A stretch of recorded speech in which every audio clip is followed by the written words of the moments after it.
live.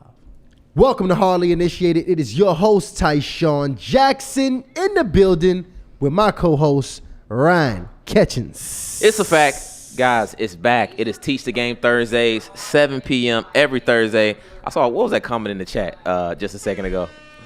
Y'all stay being late. I love y'all, but please be respectful of our time. We got y'all. Listen, some promptness will suit the platform well, I think. We do love y'all, too. I'm going to be honest. It's like, what is it, 5 minutes late today? It was 10 last week, baby. That's progress, all right? Shout out to everybody in here. It's Teach the Game Thursdays, 7 p.m., where we bring our experts here straight for you. So if you want to go ahead and be one of the people that talk to our experts, the Zoom link is here. You can go ahead and click it. I want all my moderators dropping links all night long. It's pinned in the chat. You could join, and if you even want to be scheduled ahead of time so we can ensure you get a spot, the link is in the description, y'all. You can apply to be a part of the show. Yeah, that's the best. And I'm going to go ahead and drop, let me see. I'm going to go ahead and drop that in the chat now. It's also in the description, guys. But like Tyshawn said, if for whatever reason, can we pull up the form? Can we take a look at it real quick? Let me go ahead and do that. Yeah. Let me go ahead and do that. Put us on NDI, Lano, because I want people to take a look at this form. It's super easy. Takes maybe 5, well, it maybe takes 5 minutes. Really, just take as long as you need it to Yeah, take. exactly. And what that does just allows us to get the best idea of course, how to help you and what the situation is. So check out this form. Super easy. Fill that out, and that way we can schedule in advance. And this is the thing. The best part of this is that it allows us to pair you with the best and most appropriate expert and guest. That's probably the best thing about it. That's a big fact. And today we got one that's fire. She's one of my favorites, guys. I'm very excited to let y'all know about this sister y'all seen on the thumbnail. But before we get into it, I got to let y'all know something very special that's happening right here just for you guys. As we move into 2026, y'all always hitting us up, asking us to coach you. And we usually say no yeah, because we be busy.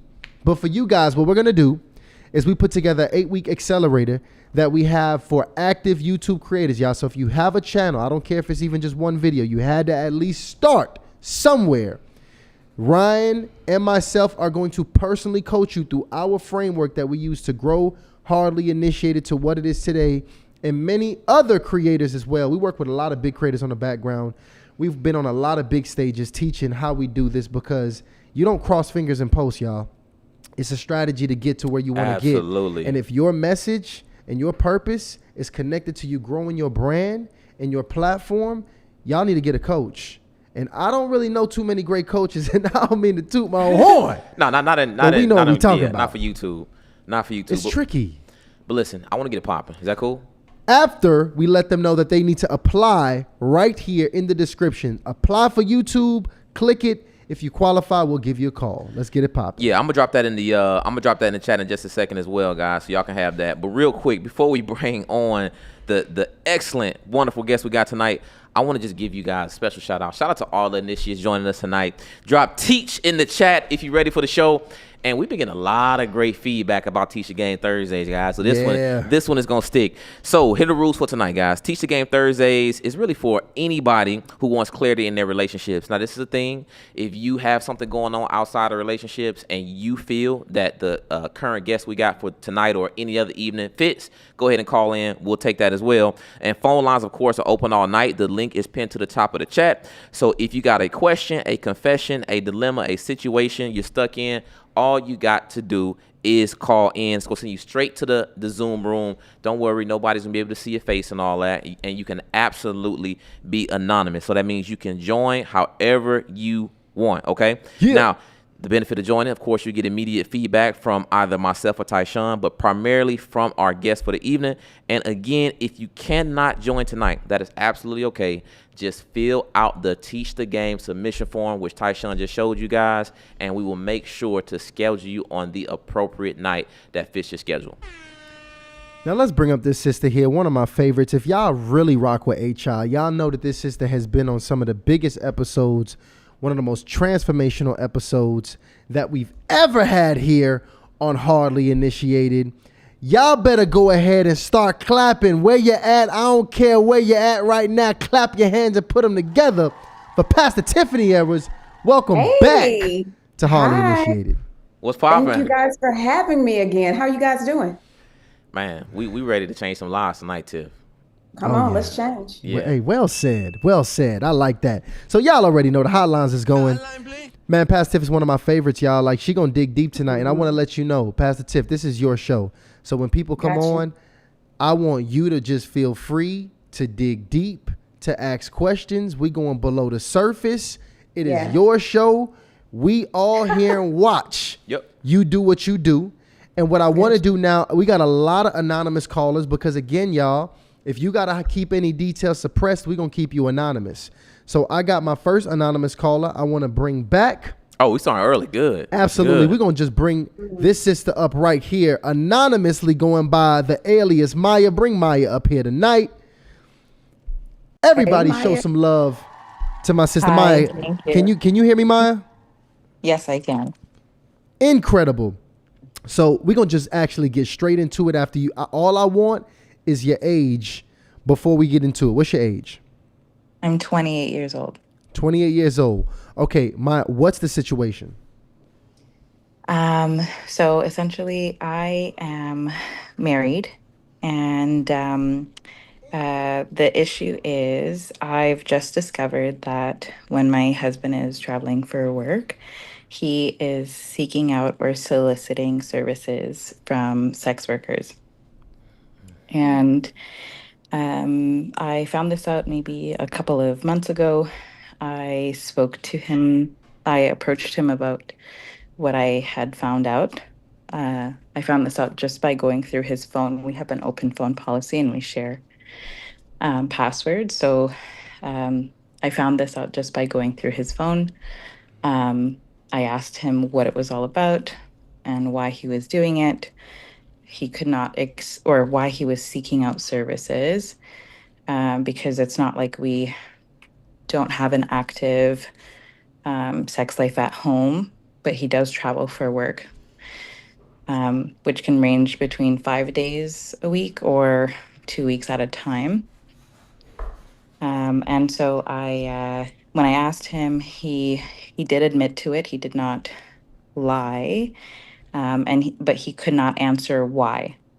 He could not answer why he was doing it, and so I um, kind of talked to him about, okay, what are some solutions that we could possibly go through, which would be if he is feeling some kind of temptation or need to, you know, have certain urges met, if he could maybe give me a call or send me a message and we could talk through it, or we could, have some interactive time virtually, or maybe we would have to open up our relationship so that I would have to maybe drop certain expectations of him being um, uh, kind of sexually disciplined while he's away. We talked about maybe him going to therapy. I went through a number of different uh, solutions with him, and he declined having an open relationship. He said that he could consider therapy, but he would want to just try coming to me if he feels like he's struggling with some kind of temptation or urge. I said, okay. And we let that go and we continued on. And so this past weekend, we were doing some work together because we own a small business together. And on his computer, he has notifications connected to his phone. So notifications were popping up. And so therefore, I went through his phone again and found out that he was soliciting services again. I can't confirm whether or not um, he's actually done anything. I don't have that proof. I just know that he's soliciting or seeking out services, and he's been traveling for work for a little bit over a year now. And I'm only finding out maybe a couple of months ago. So I'm in a dilemma where I just found out. I confronted him again about it, in a very respectful way, just trying to figure out why this is happening, what is the reason, the why behind it. He doesn't have a solid reason other than he doesn't have a solid reason, in my opinion. It's not a solid reason, and all I can think of is it's out of curiosity, it's out of boredom, it's out of because he's just on his own and he's scrolling on a phone and he doesn't have the self discipline. And I did say that to him. I said, it seems like you just don't have the self discipline to keep yourself before you come home. And so now what I'm struggling with is uh, do I tell his mom? Although he doesn't want me to. I did tell him, maybe I should tell your mom. He doesn't want me to. And what I think is if I tell his mom, then maybe he won't want to open up to me. I've created a really great safe space at home so that anything that we're struggling with, we can kind of come to each other with. But I'm also just dealing with this issue on my own, and it's been taking a toll on me as well. So I said, do I talk to your mom? He doesn't want that. Do we open up the relationship? I asked that again. He doesn't want that. I told him, well, you didn't come to me, you didn't talk to me, nothing. So you're not doing your end, you're not sticking to your word. And he hasn't sought out therapy on his own for why he might be doing this. And so my overall question is, how do I move through this with him? I think everything is a phase. I hope it's not. I also say like Hold on, wait, when people I do want to make sure we can have her because Tiffany may have some additional right, questions. So I right. do want I'm you to gonna ask that land it. question. I'm gonna land it. My question is, how do I move through this? How do I move through this without maybe resenting him, without looking down on him? Because if I look down on him, I look down on myself. And how do I don't know how to move through this. I don't know how to navigate this situation. Maya, I first want to tell you it takes a lot of courage to come on a platform, even if you're doing it anonymously, and to start talking about your marriage. There's a few things that I want us to talk through. One, I need you to stop making excuses for your husband. So I understand that you're trying to figure out why he's doing this, but there's a greater cause. It is the fact that you and your husband, you all are in covenant. And when you decided to say, I do, and the two have become one, he has now violated the covenant by stepping out infidelity. Whether he has acted out on it or whether it is just communication from even hiring services. I first want to speak to you as a woman because you also brought up his mother in this. As his wife, his mother has no say so what happens in your marriage. You married a man. When you decided to say I do and you decided to take his last name, he is a man. The two have become one. At that time, his mother has no say so what goes on in your marriage. And if you're looking for the support, you don't necessarily need to have where you have to lock arms with his mom to be able to help your husband get over this thing. We first have to acknowledge, I first want to acknowledge your pain. I first want to acknowledge the fact that you're married to a man where you went through his phone, you saw that he was having interacting with different services. You caught it the first time, then you saw it a second time. My question to you, the first time that you actually saw it, was there ever a moment that he actually apologized and he went from lamenting to repenting? And if you need me to kind of walk through that, because I'm not sure where you are spiritually, but the first thing is there will be no change in him if he's not accepting responsibility that I hurt my wife. So let's talk about that real quick. If you can unmute and let me know when you told him that you first found out and you went through the phone and you saw that he was engaging in this inappropriate conversations, or these services that he was trying to hire out, what was his response to you? So he, from what I can remember, he admitted to it, and um, he couldn't answer a lot of my questions. He did apologize, but he couldn't answer a lot of my questions about the why. Because the point is I'm trying to figure out, well, where does it stem from? And so if he couldn't figure out the why, I said, well, then it clearly has nothing, it's not coming from me. It's not coming from this relationship. It's coming from you. And I told him it must be coming from a lack of self-discipline. Because I don't, I have needs as well. It's not as though, he leaves and he's gone for 5 days or 2 weeks at a time. And I'm not kind of here on my own. Maya, let me But ask you another yeah, question. yeah, Before sure. you married him, was there ever any infidelity? There was one occurrence of infidelity. Hmm. Yes, there was one occurrence. We So, have been, yeah. Mhm. yeah, no, go ahead.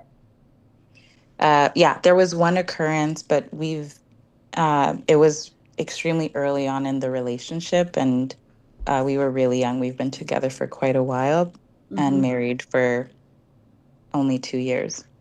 Got it. And so when you found out about the first time that he was unfaithful, what was his response then? Was there ever any true repentance? Yes. There was. I mean, I repentance. I don't know if repentance is synonymous to apologizing. Mm-mm. So Because if you'd like repentance to. means that I have acknowledged the pain that I have caused someone, and now it's time for me to turn from my ways to make sure that I am now walking into a new direction. Repentance is the mindset, it is the place where now I realize what I have done. And because not only have I hurt my wife, but I've also hurt God. I have been a lesser version of myself. Let me ask you spiritually, are you and your husband, I mean, I am a pastor, so I do have to ask this. Are you and your husband, what is your spiritual background? Are you all believers?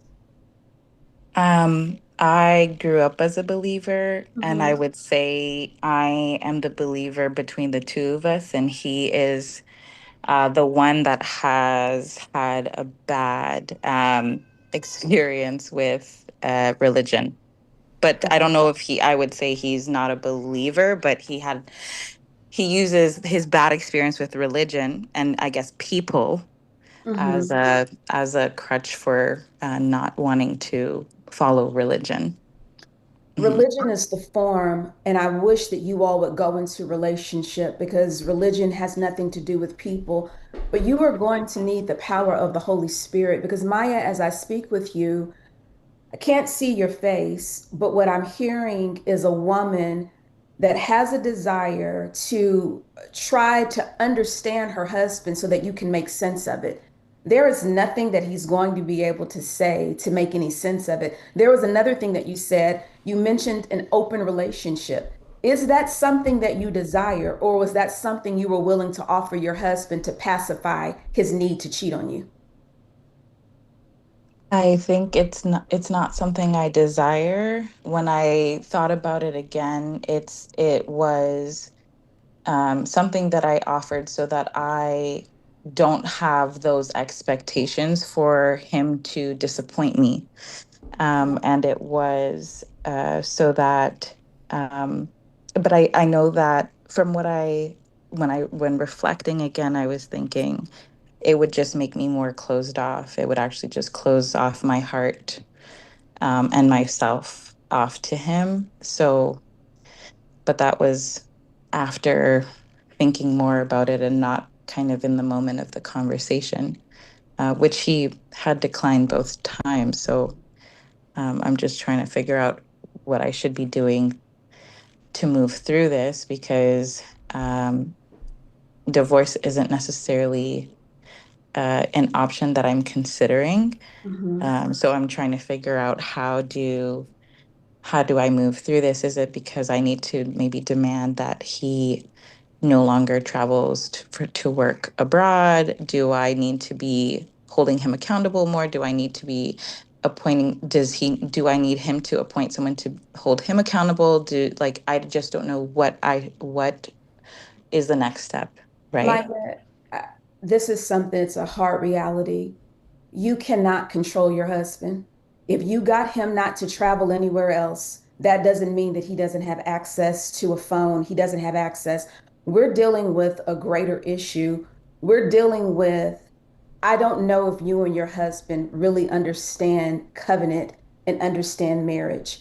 I don't really know if you desire your husband or if you desire the idea of marriage, because when I'm hearing you talk, my heart goes out to you because you will lose your mind trying to control your husband's actions. When we talk about someone being our husband, we talk about him being our covering. We talk about him being a solid foundation for you to be able to stand on because he's submitted to God, so you're submitted to him. And so when you make statements like, I want to talk to his mom about him, or I suggested an open relationship, or I would consider, telling him he doesn't need to travel, or I'm going to put these demands. You're entering into a season where you are trying to control him. And the truth of the matter is, you are his wife. You should want somebody to love you, to protect you, to yearn for you, to the thought of hurting you should just make it be to the point where it just hurts him deeply. My thing is, I'm wondering, have you lost yourself in this? And do you really love yourself? Because right now you're willing to settle with someone who will not take responsibility, who won't take accountability, who has not really sure if they will even go into counseling. You're trying to look for a way to make him tell you what's wrong or to make him be faithful. And unfortunately, that's just not going, it's not going to get you anywhere. Before you all got married, did you all do any type of premarital counseling? Did you understand exactly what you were entering into? Or was it a thing where you all had just been together for so many years and it was just natural for you all to get married next? We did the premarital counseling Hmm. with the pastor of my church. Okay. Mhm. Maya, it's something deeper than this right now. When you walked down the aisle and when you went to say I do to your husband, were there any moments where you felt like, I don't really, do you feel like you know him? Let me just ask that. Do you feel like you know who he is as a person, just as a human being? I do. I do. Uh, I do. Yes, I do. Who is, okay, well, tell me who he is. He's consistent.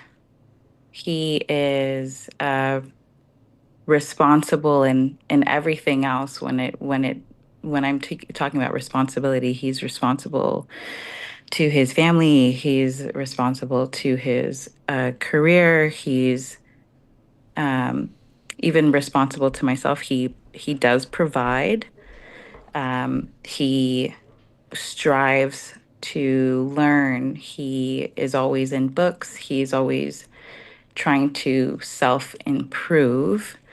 I think I care about uh, family a little more than he does because of the way I was brought up. Although we have similar backgrounds in terms of the family background. Mhm. Um, he's an athlete, I'm an athlete. He has his values kind of stem around uh,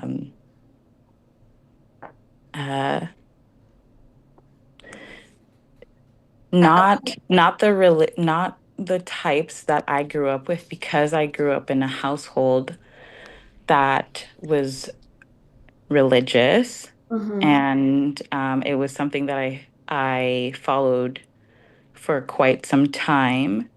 The values that I have mimic what is written in the Bible, and I always say, um, my parents always told me to show love and be love, and that includes understanding and forgiveness and being like. And God Maya, or like Jesus. Yep. Mm-hmm. those are all things that we Mm-hmm. should do. We Mm-hmm. should love and we should forgive. But that doesn't mean that we don't hold somebody accountable for their actions. When I Mm-hmm. asked you who he was, you told me that he was consistent, but he has not been consistent with your heart. You told me he's been responsible. He has not been responsible with your well-being. You told me he's a provider. He has not provided you security. You told me that he likes to learn, but he hasn't learned the makeup of his wife and what hurts her. You told me that he values things, but he has not valued you. So I am completely pro marriage. I believe that what God has put together, let no man put asunder. But what I will also tell you is this: if you stay in something and you all do not decide to get the help, you all do not decide to get the therapy, if he never turns his heart to repentance, if he is never able to value you as his wife and to sit you on the pedestal and to love you as Christ loved the church, you will be with somebody and you will continue to settle. And this conversation we're having in 2025, it'll be a conversation that it'll be a consistent routine, because this is what I do know, that there is only one all knowing, powerful God.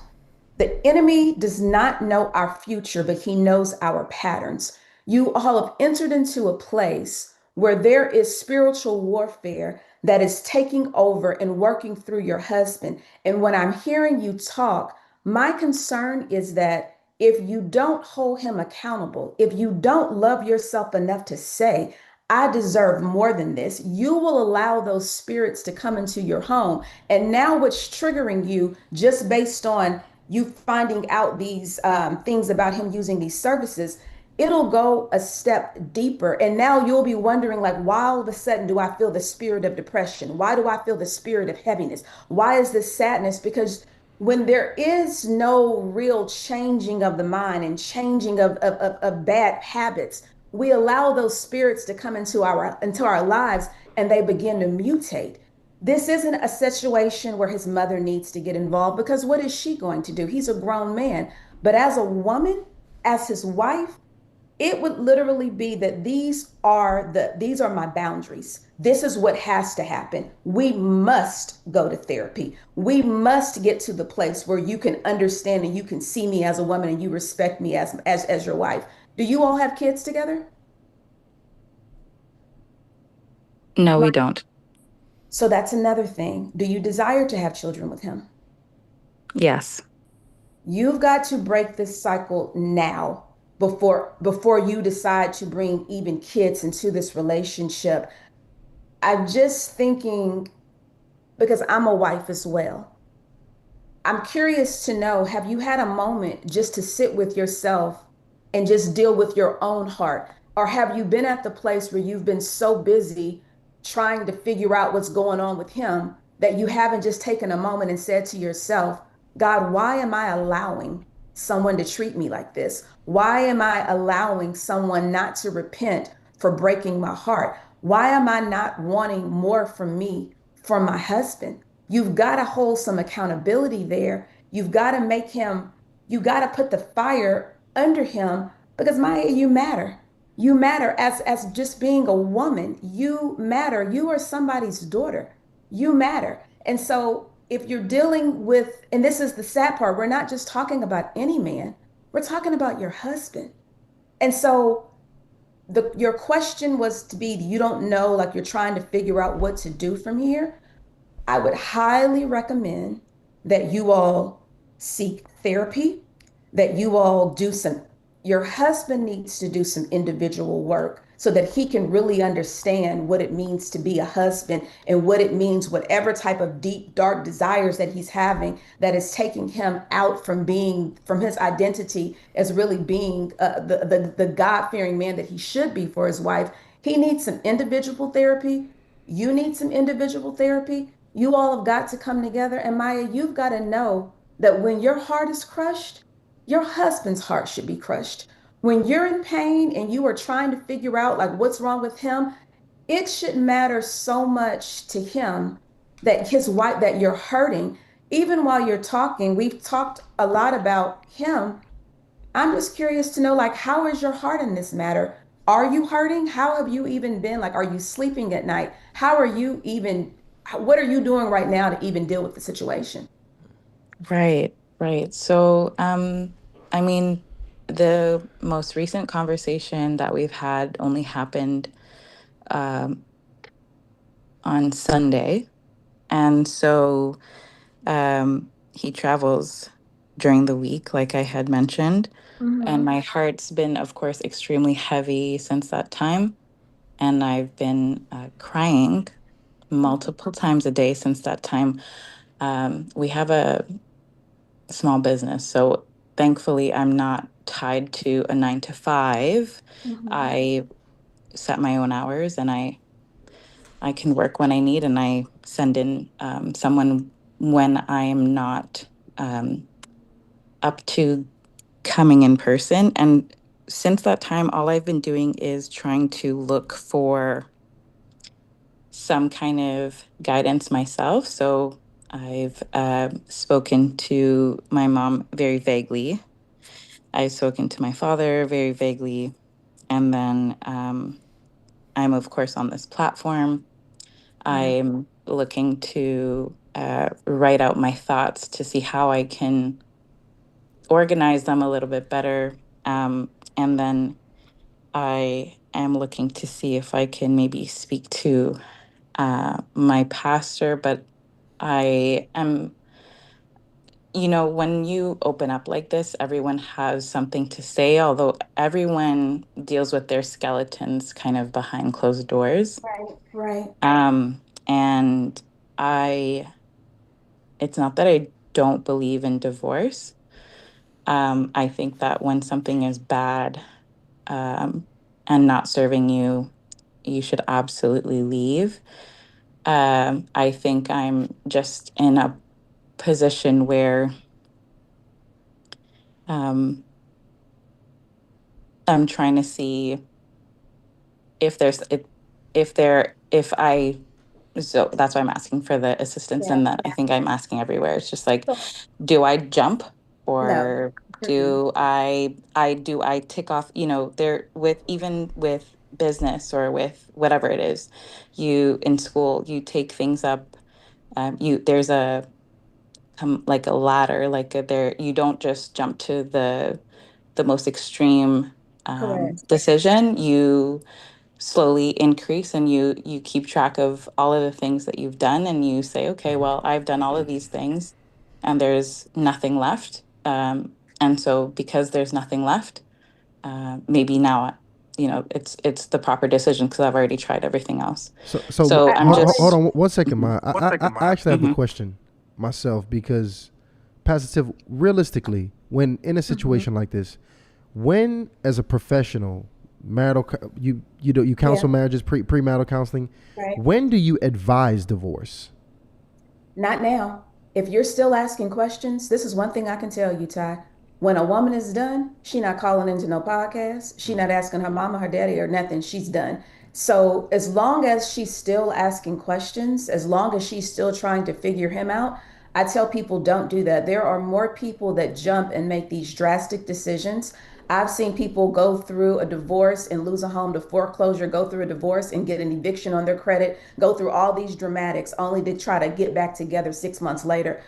You're not ready yet. I only tell someone that they need to consider strong separation if there is ever some type of addiction or if there's some heavy abuse that's going on, anything that puts a person's life in jeopardy. But I will also say adultery is one of the things that puts somebody's life in jeopardy because if he's calling services, I'm only imagining it's prostitution services. There are STDs. You can get things by being intimate with your husband and him having this separate lifestyle that is something that can never that you will never be able to get rid of, and it's because you decided to stay in a situation. But I never tell somebody, because she's right, a lot of times people will talk hard and say like I would leave him, I'd divorce him now, but then they get soft when it happens to them. So she is not in a place right now because she's still asking questions.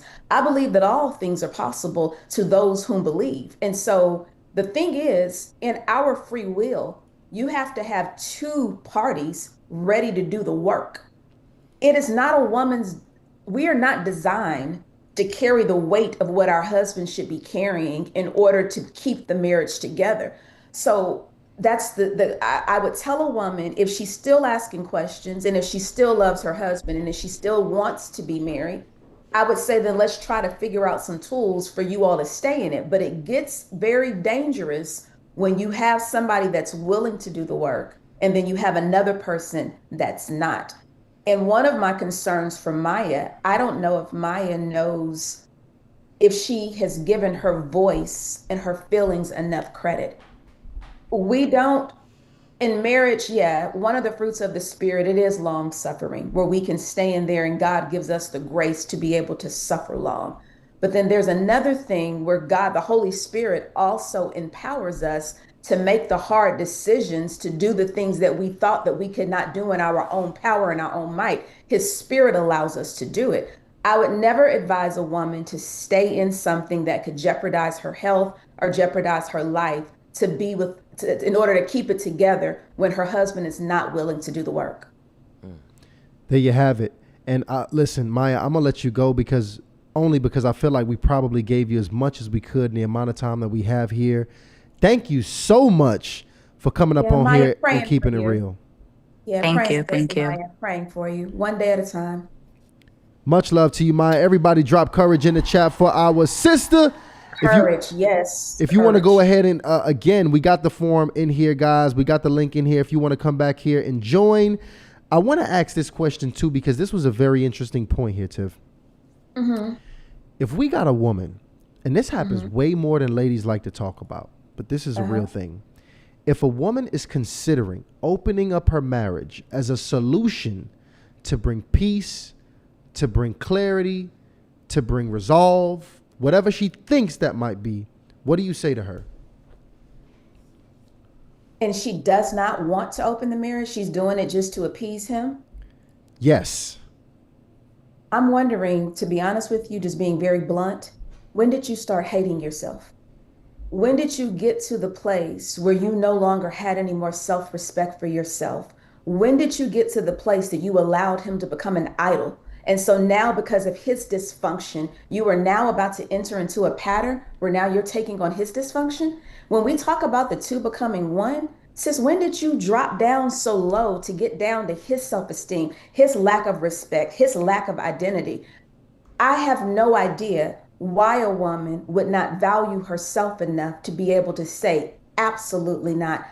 It is never, you're not even in a marriage anymore when it's open. And you've got to wonder, I understand what culture says. I get culture has all these different ideas and things that you can do. But the truth of the matter is, when did you get to the place where you hate yourself, where you are now willing to go down to where he is and to subject yourself to some foolishness just to be able to say that you have a man or just to be able to say that you have a marriage? The problem is we have made marriage the prize rather than allowing the character and the fruit of our marriage to be actually what we are trying to be able to express to the world. Just to be able to say that I'm married and that I'm living in hell is just, it's insanity to me.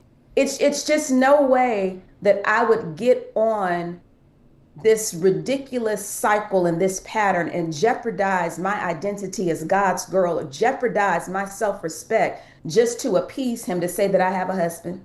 There is just no way. From out of the 9 billion people that are on this earth, I promise you, if my goal is and God has made me a wife, I would have to really be even questioning myself.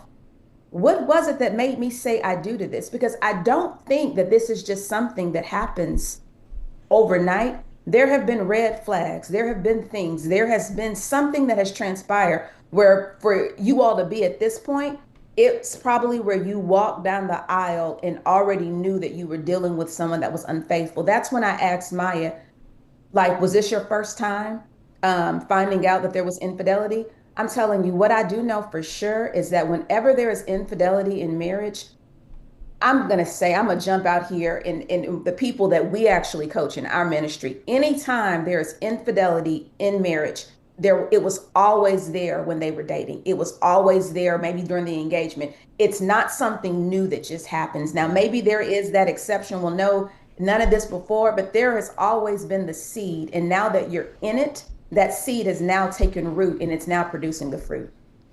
Wow. And Tiffany, you talk about infidelity, and what Maya was sharing with us was that her and her husband had an open phone policy where they can, share passwords and check out each other's phone. And he was soliciting sex workers. So, in this type of situation, because there's so many different types of infidelity, is something else happening? I guess, is it, I'm trying to figure out how can I phrase this. Is it different than just having an affair? The fact that he's soliciting sex workers and the fact that it's so brazen to where he is aware that she has access to his phone, but would continue to communicate through that phone. Infidelity is infidelity. There is no difference whether you were calling in the sex worker or whether you were dealing with Jane down the street. There is no, what is the difference? The thing is, you stepped out of covenant. You violated the boundaries of our marriage. And then that's the second question. Did your marriage ever have the boundaries? Did you all ever have these types of conversations? Sometimes what I've realized is a man can be like, we have this open phone policy, but they do it not thinking that a woman is ever going to really act out on it. And so absolutely, is it brazen? It sounds really cool to say, yeah, we got open passwords and we can go through each other's phones. It's fine to say that, but if your phone is always next to you, if you're always cringing when I'm getting ready to touch it, if there's this underlying thing that I'm only saying it so I want to give her the false impression that I'm this safe place, sometimes men do it not thinking that the woman is actually going to act upon it. And it's so crazy because me and my husband, we do have an open phone policy. We have passwords to everything, but I'm the type of woman where I'm not going to go through his phone, but I do have the password. And if I ever feel like picking up the phone, I can. But often with women, we don't even want to try to involve that type of chaos. A mature woman doesn't want to involve that type of chaos in the marriage. But if you start sensing something, if you start feeling like something's not right, if we've been on a routine and I've always had your password, but I've never checked your phone, then at that point you can start getting a little lazy. You can start doing the little text messages, doing doing things and not deleting it because we've been on this pattern and you've never checked my phone before. Well, if this is your first time, by the way, being introduced to Pastor Tiff, you're welcome. All right. So big shout out to Pastor Tiff. Oh man, this is such a gift to the world. Not only is she blessing us tonight, but she's putting on a whole event for the world to be a part of, y'all. A big one. So y'all better understand the Rebuild Her conference is here. I like that. You got us looking good up there, Tiff. Rebuild Her. Y'all do. Y'all look great. Y'all listen, this is March 19th over in Texas. We are in Houston, Texas. Y'all, I went ahead. We put the link in the description. Everybody, this is something that is worth traveling for. Is this a 2 or 3 day conference? It is. It's actually 4 days. So it's going to be so good because on that Thursday, it's the conference all day long. We have several speakers that are lined up. But on that Friday, it is nonstop panels of conversation. So we have an amazing women's panel that morning. And then in the afternoon, we have you all, Pastor James and Pastor Jerry Flowers, that we're going to dig in and get lots of questions from men because we have too many women talking about things about men where we really need to hear from the men. Then that Saturday, we have an amazing brunch, and then we will close out that Sunday morning. So it's 4 days. So listen, this is a gift, y'all. We gave y'all plenty of time. It's March next year. Save up your Christmas cash, and if you got some left over, get your tickets right now. Yep. Because there's some you don't want to miss. Harlan and this shady gonna be up in the building, all right? The link is in the description right there. Rebuild Her conference. All you got to do is click the video right below. It'll pull right up. Absolutely. I want to get to my next caller here. The back room is piling up here. Let's go by the alias B. My sister B here. We're gonna bring her up. I want to bring her to the stage. Go ahead and take yourself off mute so we can hear your voice. What's up, B? Can you hear us? Hi, how you doing? Yes, I can hear you. Hey, B. Hi, how you doing? Doing good. How are you? I'm doing well. B, really Excellent. quickly, can you give us your age and your location, or a general location if you want to be non-specific about it? Yes, so I'm 34 and I'm in Philly. Got it. Philly it is. All right, now do your best because I know it's a lot going on. We trying to break down these situations, probably over a bunch of years in just a couple sentences. So go ahead and let us Yes. know your situation. Okay. Me and my boyfriend, we've been together 10 years. We're not married. He does not have children, but I have a daughter. She's 11. He's been in her life since she was 7 months old. So he basically raised her with me. When I first met him, well, sorry, when I first reconnected with him, because we knew each other from high school, he was working, but he was living with his mom. And I told him what my expectations were, what I wanted in a relationship if I was going to date him. He said, "Yeah, no problem. I could do that. I'm going to do this and just stand the third." I'm like, "Oh, okay. Well, let's see if that's going to happen." Um, I said, "I do want to take things slow because I just got out of a relationship with my daughter's father because he does not know how to stay out of prison. And I need a break. I need to take things slow to see if I want to be in a relationship right now or not." So he lost his job because I think one of those staffing agencies went out of business or something like that. So he was out of work for a while. And his mom kept getting in the middle of our relationship saying, "Oh, well, if you keep FaceTiming and being on the phone with her that much, you're gonna live with her and her family. Keep on. You gonna be living with her. I'm gonna put you out." And one day she did. So I had to let him live with my grandmother. Another flag. Okay, so time goes on. He gets another job, loses it, gets another job, loses it, gets another job, loses it.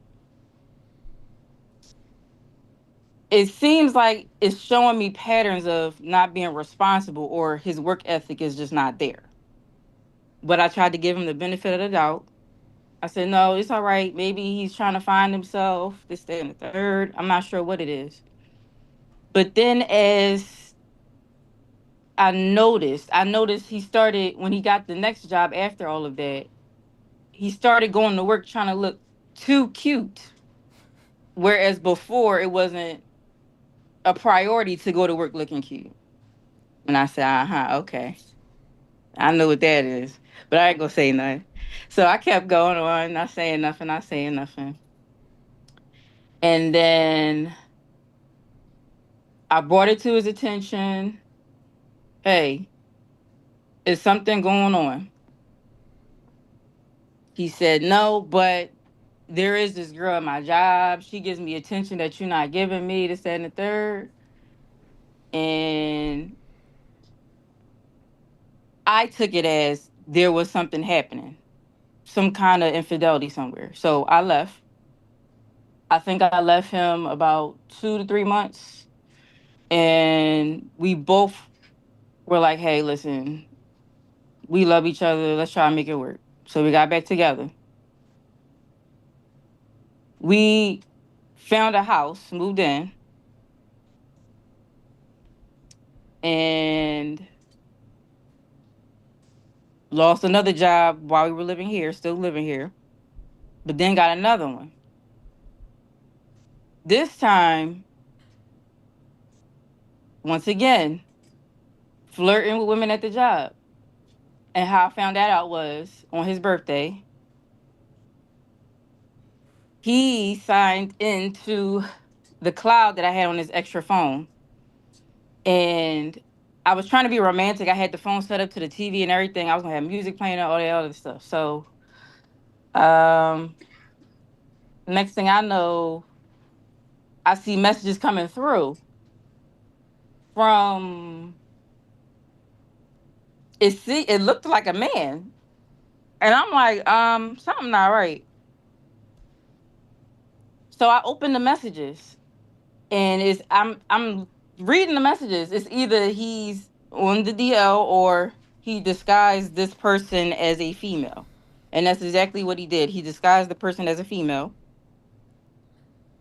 So hold on, wait. Let me get clarity. He Hmm. disguised. He made it look I'm like it was sorry, he he made disguised a a man. male Okay, as a man. but it was Yeah, really a woman. right. Okay, and just so I can make sure I get clarity here. So this pretty much he's been cheating off and on over this 10-year relationship. Essentially, is what you're communicating. Yes. And he doesn't seem to be at this point. Is he still having trouble with work to this day? He has a job now, the same job I just caught him texting a female, and it's the same female he brought to his mother's house so the mom can meet him because he thought that I was going to leave because I said I'm tired of this and I'm not dealing with this anymore. So he brought another woman to meet his mom during y'all's 10-year relationship. Yep, this was a few months ago. That Yep. was okay. This is a few months ago. And how did the mom respond? Like she liked the girl. She thought the girl was sweet. And it was brought to my attention that she liked her more than me Okay, okay. Let's. over the 10 years, knowing that she was just in the hospital. We thought she was going to pass away. That's how ill she was. I watched her up. She had her physical therapy at our home and everything. So so And so she so turned hel- around and so did that. so help me out here. Let's get Pastor Tiff may have some other questions. So let's get her your actual question here, and let's see where this goes. Okay. My question is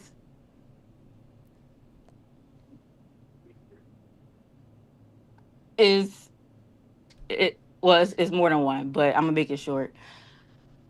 Is it worth fighting for anymore? Or is it that God wants me to stay to help build him up to who he needs to be, kind of thing? Brittany, Or is it I need to just say adios and just move forward in my life? That's where I'm stuck between. Brittany, Yes. we're talking about a man who is unstable and unfaithful. He got to pick one struggle. We can't sit and be and we can't be unfaithful and unstable and just being disrespectful, taking other women to his mother's home. You've been with him for 10 years. That's a whole decade. What are you hoping to accomplish in this relationship? Do you just want to be a girlfriend for the rest of your life, or do you desire to be a wife? What are you what are Yes, you I actually do desire to be a wife.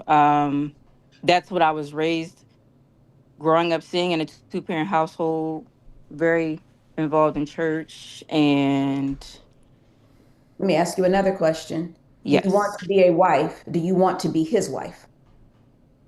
Right now, from what I have saw, no, not anymore.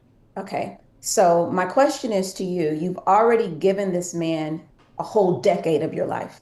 So Right. that means if you're 34, you met him at 24, I know that you are stronger than what you are actually believing you are because you left the father of your child and you all actually conceived and had life. Y'all created a human being and you were bold enough and strong enough to leave your the father of your child. I understand that he kept going to prison, but the thing is, the father of your child was also unstable. The man that Hmm. you're dealing with now is also unstable and unfaithful.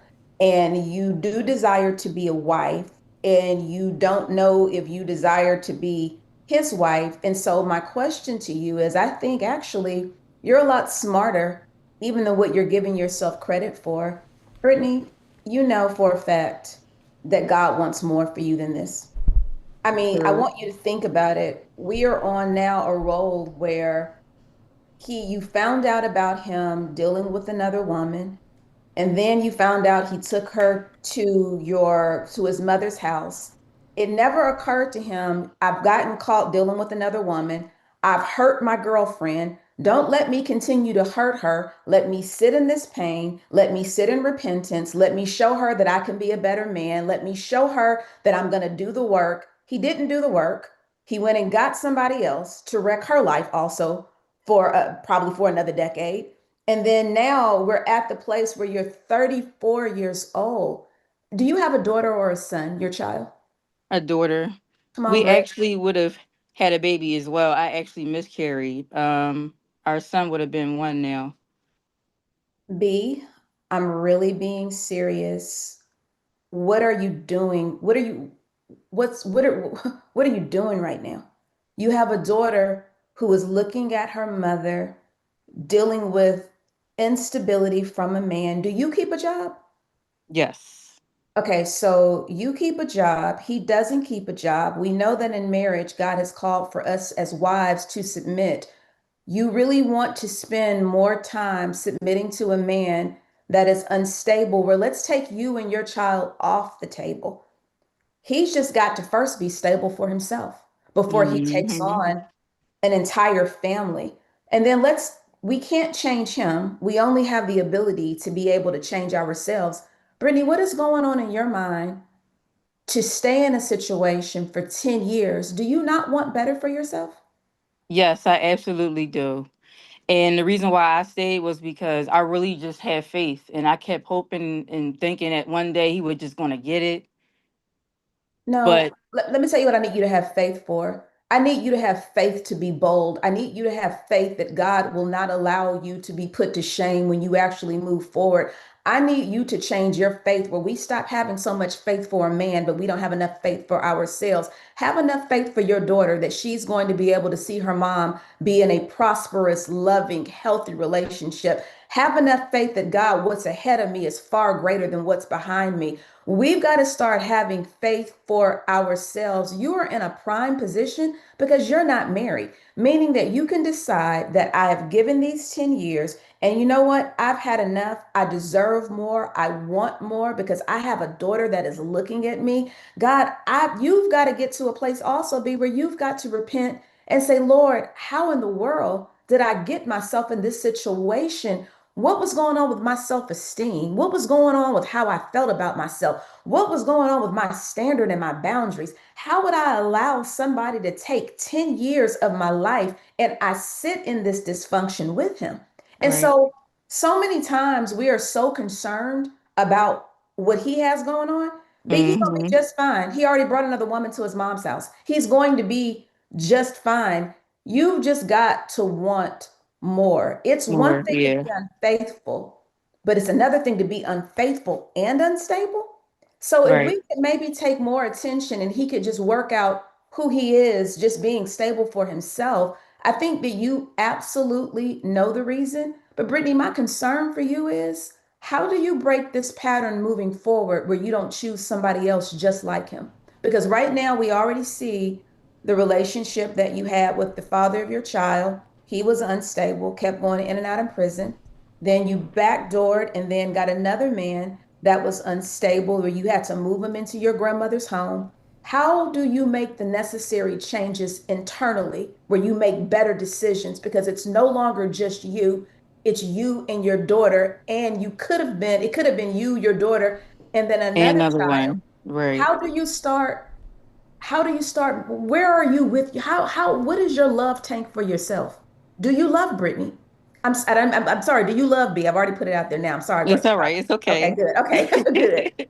Do you love Yes, yourself? I do. And I'm at the point of I want to get a second job so I can move out and have time for me and my daughter and live by ourselves. That's the point where I'm at now because I feel like everything what you just said is accurate. I really feel like it's not going to go too far, but I really feel like my blessings will flow once I separate myself. Brittany, And yes. you got to hear this.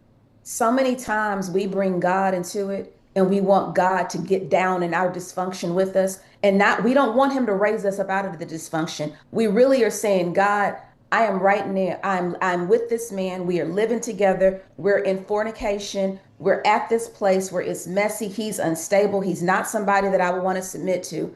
But God, can you come and get in this with me and change him? No, no, no, no.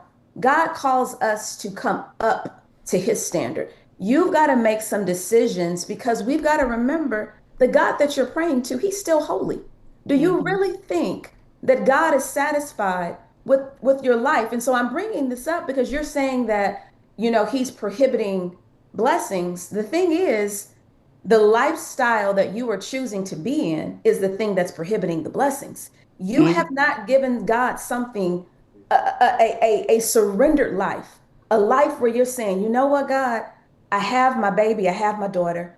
I've been in this cycle of dysfunction for a very long time because right now it's just 10 years for him. But if we really had the time, if I could walk down your childhood to your teen years to your young adult years in your 20s, there has probably been a pattern of dysfunction for a very long time. What I Mhm. love about God is that God has the ability that when we finally surrender, when we finally get sick of us, when we get sick of our dysfunction, when we get sick of all this mess that we trying to get God to bless, when we finally say, you know what, Lord, I got to walk away now and I don't know how I'm going to do it. I'm looking for a second job. I don't know where we're going to live. But God, right now, I am just asking that you just literally lead me and guide me. I've got to remove myself.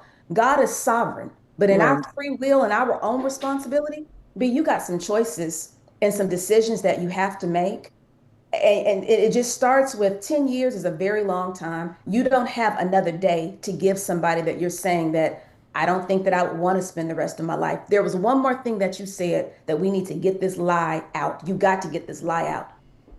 You are not designed. God is not going to send you somebody that is unfaithful and unstable because it's your job to clean them up. You don't get you're not God. Right. You don't he's never going to send you someone. He's not your husband. He's not the father of your child. It's dysfunction. You are in sin right now. And so you've got to get to the place where God is not he's not using you to clean up a man that's not even your husband. Get Right. that out of your way. Your responsibility right now in this season is to clean up Brittany. And listen, I'm telling you what I know. My entire life changed at the age of 33. I have watched God redeem the years of my life because I did the work and I made hard decisions when I was afraid, when I didn't know how it was going to work out. It is the spirit of boldness that I am praying that in the name of Jesus that you get to the place where you trust God with your future. You've got to leave this past behind. You've got to be able to move forward. He is not your husband. You are at the place right now where you are carrying a weight that you were never designed to carry. Absolutely. I agree. So you agree with so what you going to do since you agree?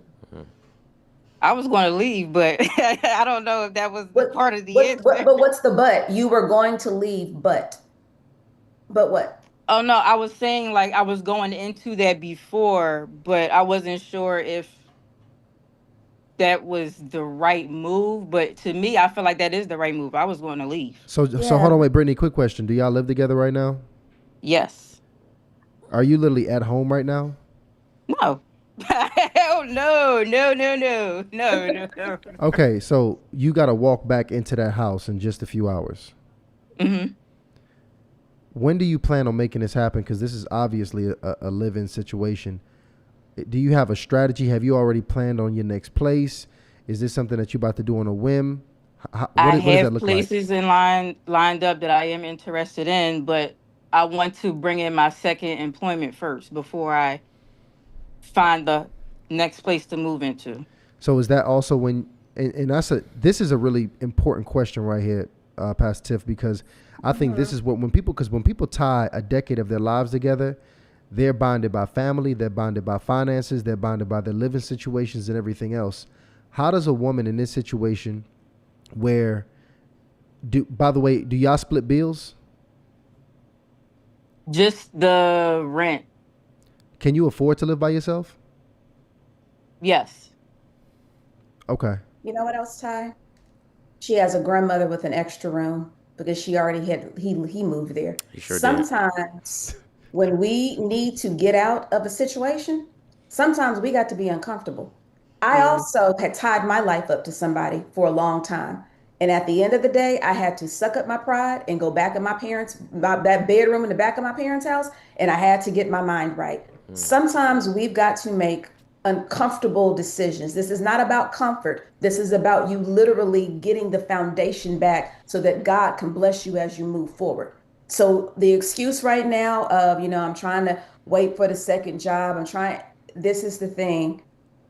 Just based on what you've said, you do have places that you can go. You do have the ability to be able to say, you know what, this may be an uncomfortable season, but Lord, you've already been in an uncomfortable season for 10 years. So Right. maybe it looks like you moving out somewhere for 6 months and just getting your bearings straight to figure out where you're going to go. I just understand the value of time. Mm. We just don't get it back. And so what'll happen is you'll be like, well, I've been looking for a job. The second income hasn't come in. And then we'll be in year 11 and we'll be like, well, what happened? And then there you all are already gotten into this routine of living together and doing life together and your souls are tied. And so it's never going to be an easy time to leave and it's never going to be the right time to leave. You just got to say at this point, my main thing is right now, Lord, I am sick of being in dysfunction. I got to make some better decisions. We are about to go into 2026. If we don't make decisions now, then at this place, our lives will duplicate what we've been doing. It's a season of tough decisions. Mm-hmm. Brittany, so when are you gonna have that conversation tonight? Yeah.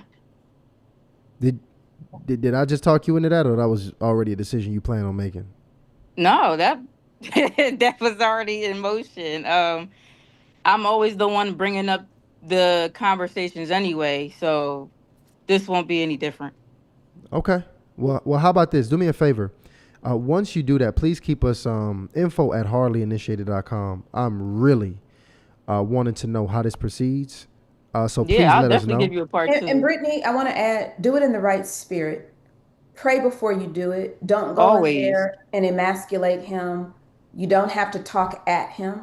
I think you make Always. the decision of this relationship is not serving either one of you because it's dual. I'm only hearing your side. I don't know him. So he has a whole side to the story as well. But just based on what you've told me, this relationship is not serving the either one of you. Right. Has he ever got violent? No. He's not Okay. like that. Okay, cool. All right, well, look, go ahead. Please let us know how this proceeds. info@hardlyinitiated.com. Thank you so much, Britt, for coming up here and sharing with us here tonight. Go ahead and put her in backstage, man. Everybody drop courage in the chat for my sister here. I mean, sometimes we just really need to hear those messages. You know, I think a lot of y'all, I could tell by the chat, just are confused at, just how this can happen or why somebody might be in this situation. But sometimes it's really that moment that somebody needs hearing, just it being told so straightforward and so boldly in their lives to them in this way for real change to happen. I know I've had many moments like that from my mentors in my life, and Tiff is really popping off right now tonight. Right. All right. Shout out to the initiates as well for having the courage to come up here because, these testimonies have been, very in-depth. They have, and you can go ahead and send us yours to come up here on a Thursday night and submit that right here in the description. And big shout out again, is popping off the Rebuild Her conference. Is popping off in March in Dallas. Also in the description, you can go ahead and take a look at that. Go ahead and get your tickets ASAP. Almost 700 initiates in the chat, and we got some super chats coming out. So shout out to SOC. Slave of Christ says, if you spending time with a man outside of marriage, God ain't got anything to do with this. That's the devil, unless God has decided to give you over to your own desires. Shout out to Jaleesa Brown. Another one of our initiates says, love the courage of the callers. Me too, Miss Brown. Would love to hear from some men tonight. Can we remind the callers to be brief and brilliant? Yeah, you know what? Because this thing, we do want to get detail from y'all, but give us the situation first, and then we'll get the detail right afterward. And shout out to Jaleesa as well, because we do need to hear from some men. Because the men just be in the chat, being silent, listening to everything, soaking everything up. Guys, we know y'all got problems too, as we all do. Go ahead and call in and speak to Tiff, because she can definitely help you. That's a fact. That's a big fact. All right. Man. We still got people backstage pulling up here. I want to pull Char up. Pull Char up. CHAR. Char's coming up here tonight. Big shout out. Go ahead and take yourself off mute so we can hear your voice, my sister. All right. Hello. What's up, Char? Hi, how you doing? Hi, everybody. Hey. We Hi. blessed. So, that's good. That's good. Amen. So I just want to give you very brief. I'm 49 years old, from New York. I I've been married for 16 years. Have a daughter who that I had before I got married. But my husband has been in her life since like she was 3, and so basically that's his daughter as well. And she's 21, and we have a son who is just turned 15, and it has been a little bit of a struggle. Um, it's been, in the beginning, there's just a lot of issues and problems, but we got over those things. Like I said, I want to keep it brief so that this way, if we need to backtrack, we can. But we both got together. We both believed in God, but we did not walk. We were backslidden, and it's all good when you're backslidden together, right? And then Yeah. at some point, felt a really, really strong conviction that I really was not living the way that I was supposed to live, and that's was contributing to why my life was the way it was. And I was like, well, I got to straighten up, and I rededicated my life to the Lord. And he took me on some fast track and was downloading and building up and all these things and stripping and I wanted my husband to come along with me on that journey, and I wanted the same for him because it was such a freeing space to be in, and he chose not to. And a lot of it, I don't know where it started, what happened, but he started to get hyper focused on all of my faults, all the things I could not do well. And then at some point I got hurt on the job, and then we met at the same job, and so I got hurt on that job, and then after we had our son, it just spiraled into this negative, verbally abusive space, hypercritical space. I can't do anything right. The sun rises is my fault. Sunsets my fault. And fast forward, um, you know, God has just been showing me so many things, and I'm at a place now where I was trying to still give space for things to work, but this last argument really crushed any part of me that wants to be a wife anymore. That Wow. wife part that was longing to be a wife and longing to have a godly husband and a godly marriage, that part I had to lay her down. I had to literally, in my spirit, lay her down because she was so bruised and battered that she couldn't take another blow. Wow. And so, where I am now in my spirit is just, I had to put my armor on, and I have already called a realtor, but I think that he doesn't think I'm serious, neither here nor there. But it really hurts, and I often feel like Leah in the Bible, like the unloved wife, Mhm. and I see that he saw her. I see that God saw her, but I'm just like, Lord, do you see me? Like this is messing with my faith. He blessed me to start an online ministry for people who were church avoided and for women who were emotionally abused. And I have been doing that, and I've been faithful. Not that anything that I'm doing is of any measure to who he is and what he has done for me. But I'm just like, Lord, like, I don't really understand. He even said, one day, I want you to have a marriage ministry. Okay, how am I do that with no husband? So right now we're separated. I'm downstairs in our house. He's upstairs in the house. We are cordial. We speak. But this last argument was basically, him saying that I hate the way you think. And that really ripped me down. Like, that's why I had to put that wife part of me down, because she could not take no more. Because if you hate the way I think, you hate who God made me to be. And that's a deep, deep thing for me. And I never thought, I don't know what this spirit is that's behind him, but that spirit is trying to take me out.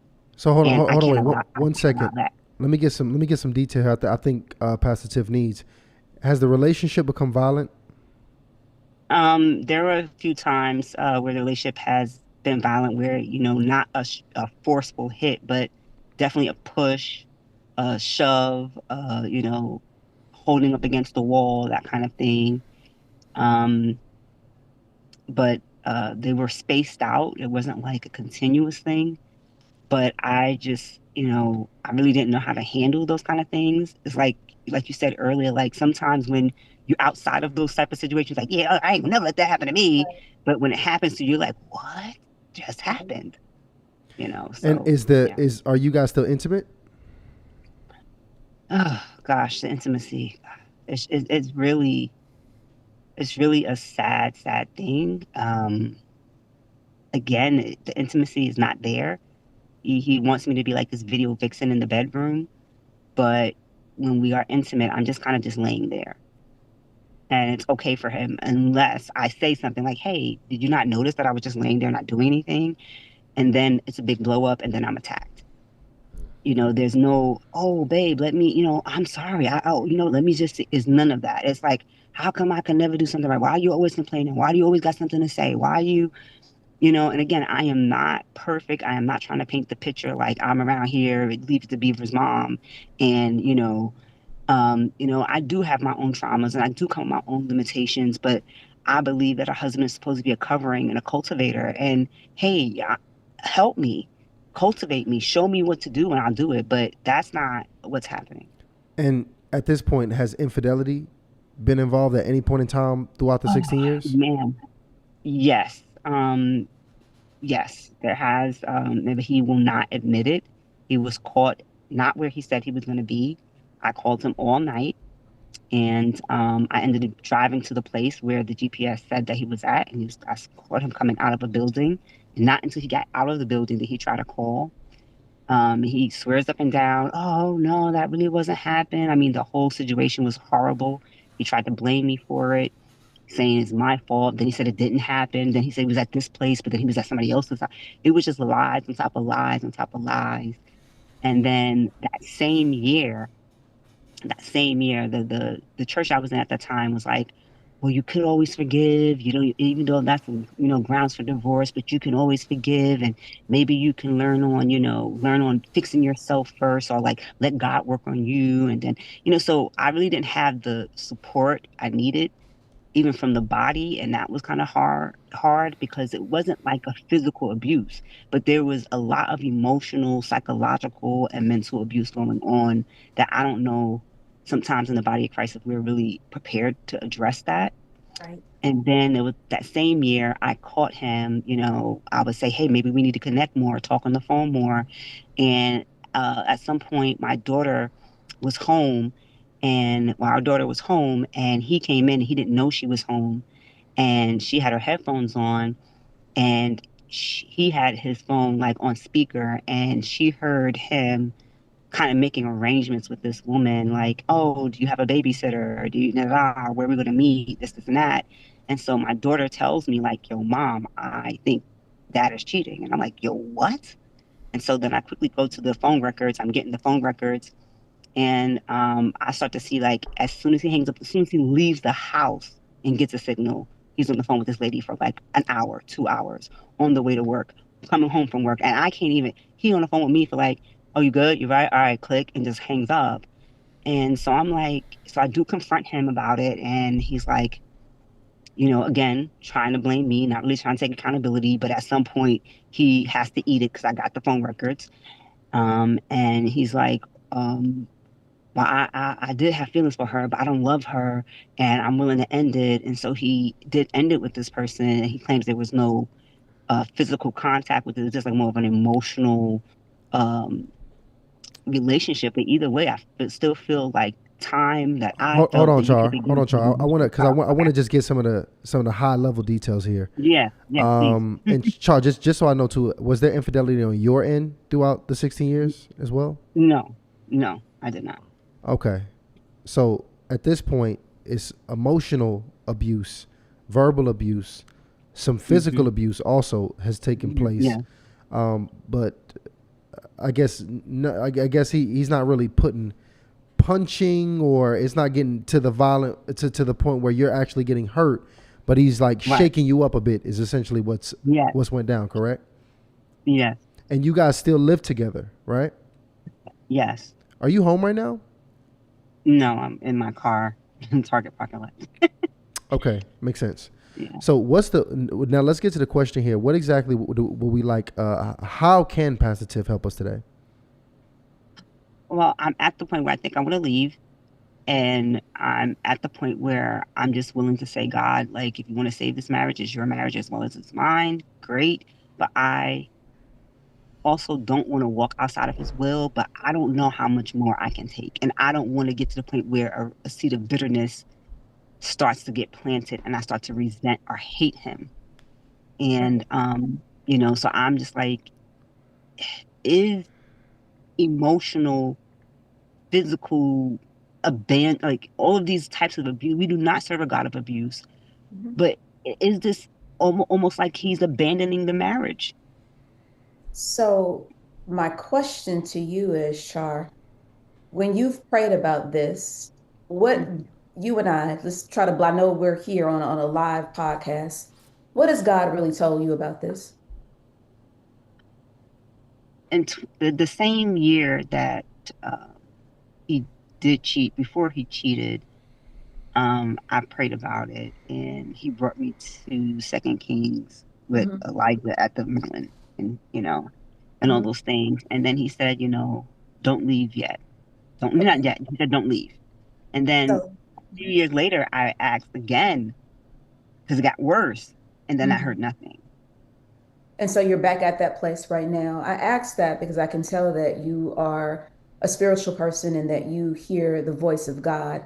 And so sometimes God will tell us something that we don't want to hear, and then we'll kind of bypass it to try to put it back on his sovereignty. Like you just said, God, you're going to have to take control over the marriage.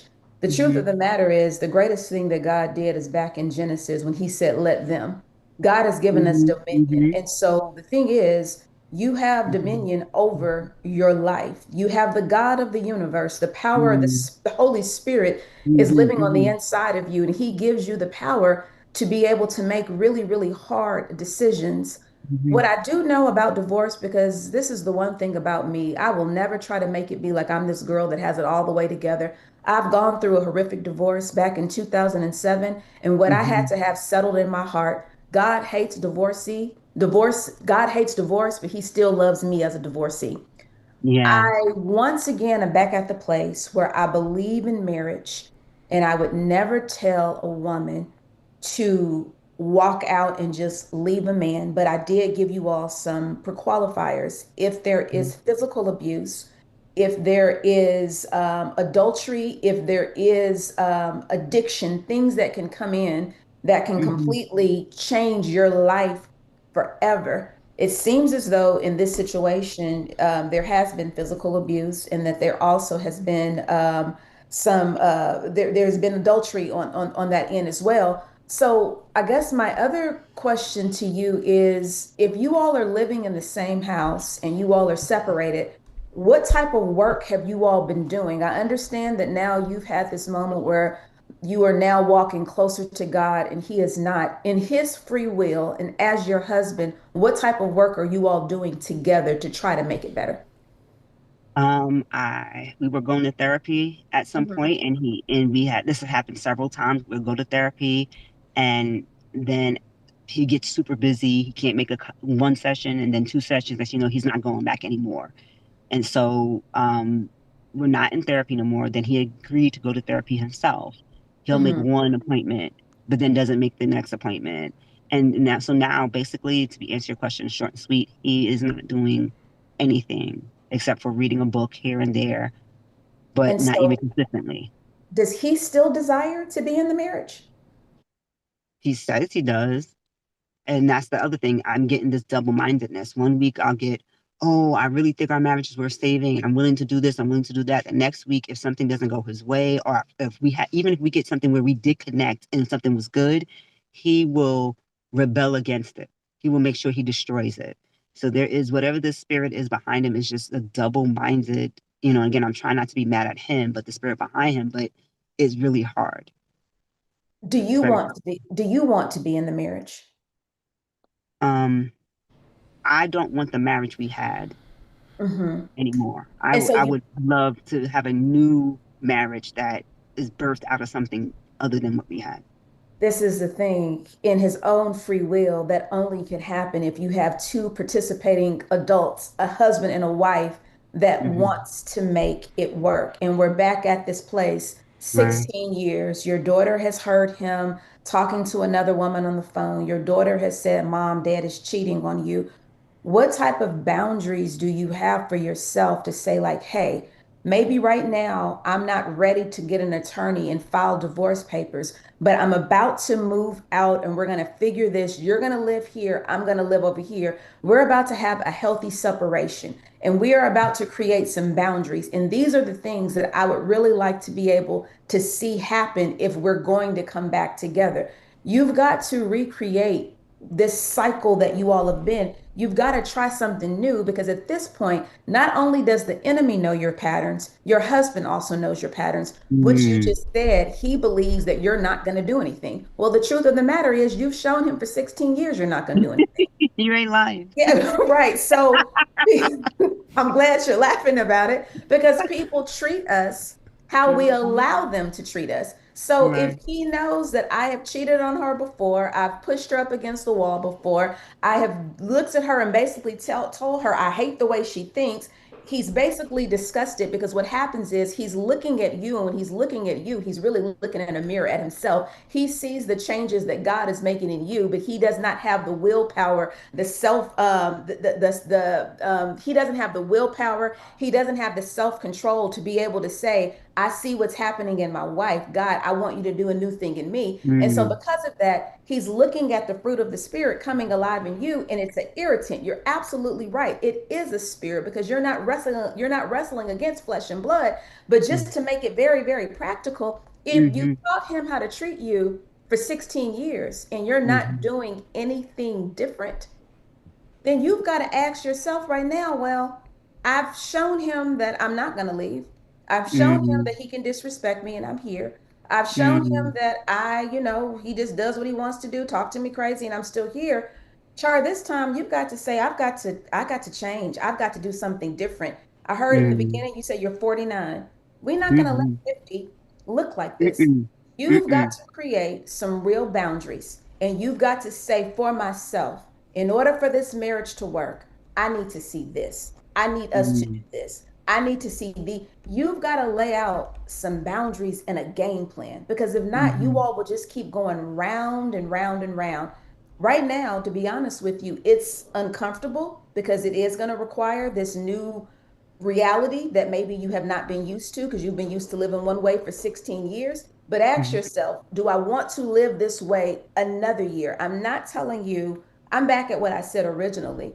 Mhm. I still believe that you want your marriage because you're calling and you're still talking about it. You want your husband to change. You want him to value you. You want to be at this place where he's grown spiritually as well. The thing is, though, he has a free will and you don't get to Mhm. control how he responds. So now, Mhm. but you do get to respond about what you allow for your life. You get to have the option to say, as your wife, this is what I want to accept. This is what I will not accept. You've got to Mm. create real boundaries and hold him accountable. And Yeah. if not, you're going to continue being in the same cycle. Yes. You're right. You're right.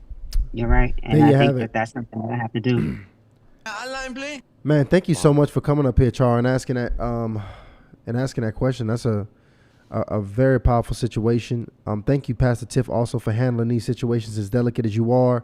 Just like I told all my last sister that came up here, and it's for everybody that comes up on the hotline. Keep us up to date. info@hardlyinitiated.com.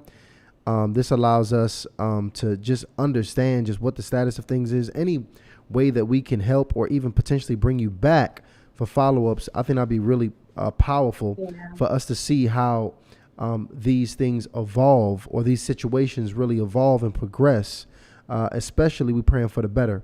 With that being the case, what I want to do, I actually want to keep it going here. And we got a couple super chats, and also Yes. talk about the Rebuild Her conference again one The one time. Rebuild Her Conference is here, y'all. The link is in the description for this powerful conference. The first time Tiff has actually brought us a conference here in Houston, Texas. All It's gonna right? be big too. March 19th through the 21st. So listen, y'all better go ahead, start getting your flights and hotels now. I'm sure once you get your tickets, Tiff, you gave them all recommended spots and everything where they need to be staying, huh? Yes, they can go to the website. It's www.justtiffany, Tiffany,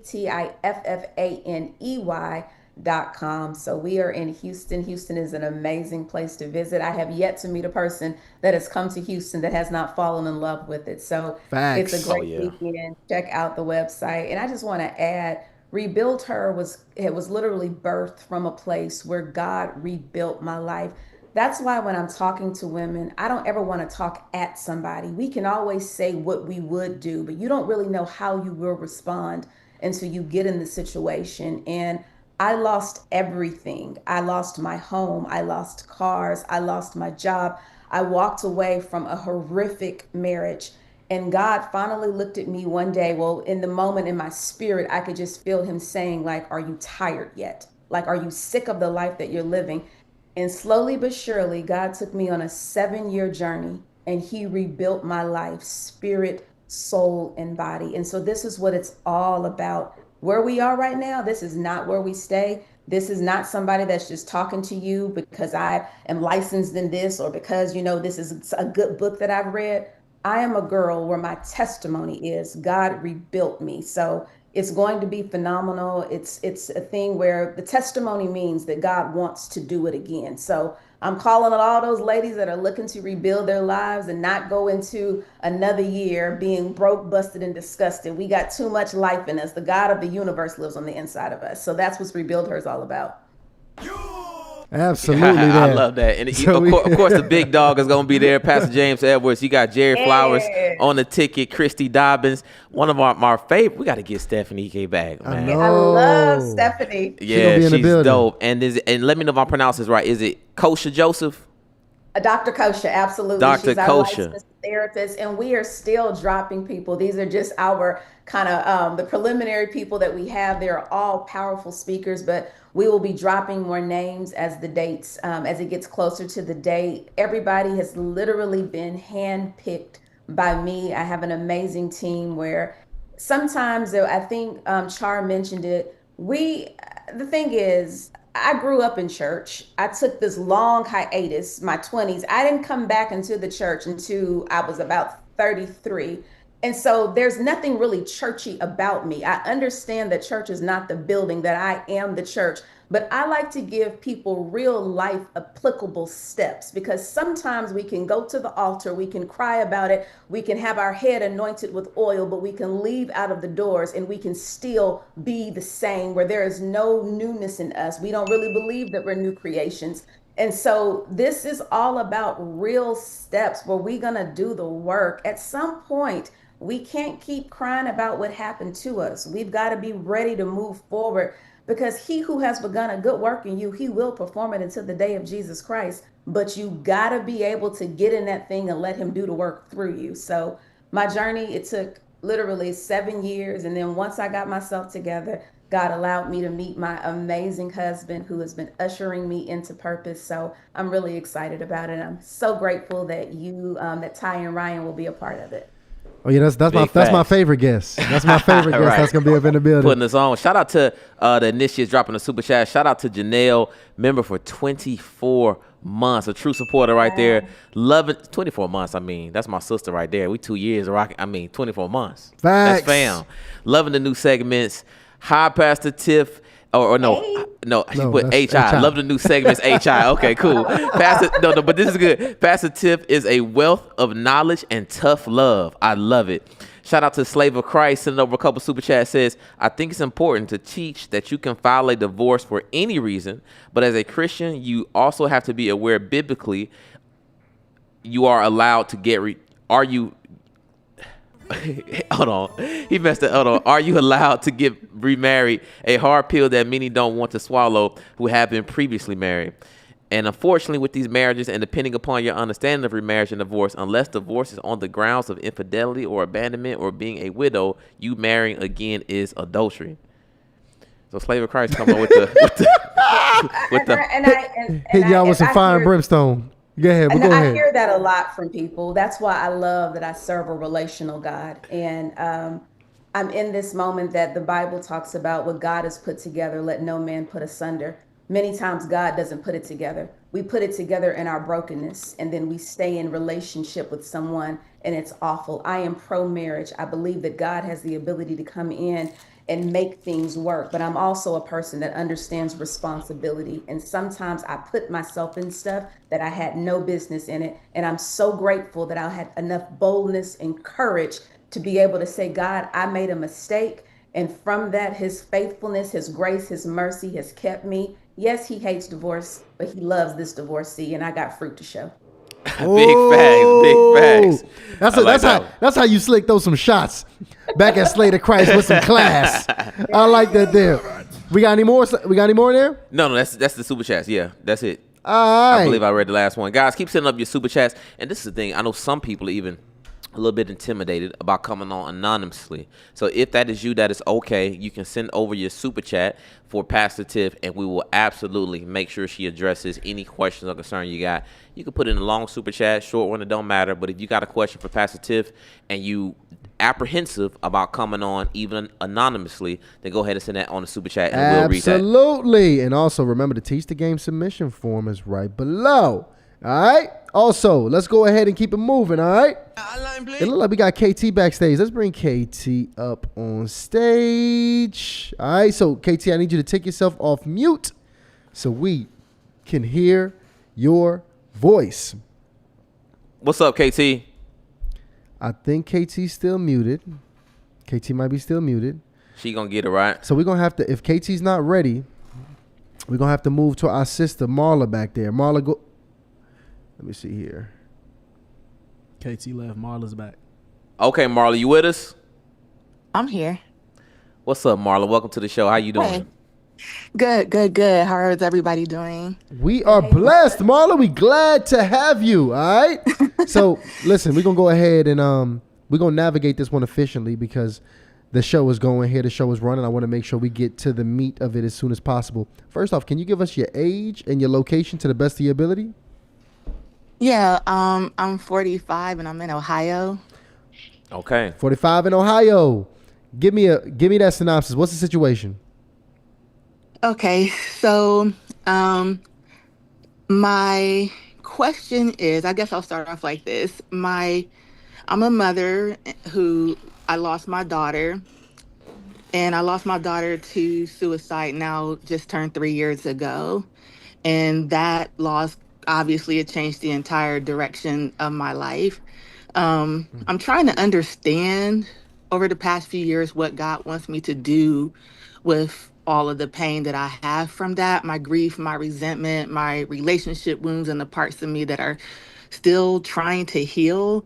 So I'm struggling with three things at the same time. So I have first off, my grief and trying to find purpose in the loss of my oldest daughter. The resentment that I have towards my ex, my youngest daughter's father, because he constantly triggers old wounds and makes me relive a lot of my worst pains that I've had.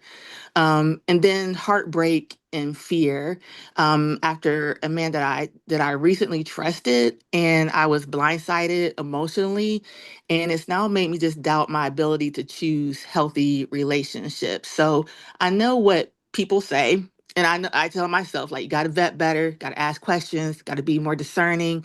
But I feel like I already have the knowledge. I just don't know how to turn that knowledge into action when my heart is guarded and when my nervous system is literally tired.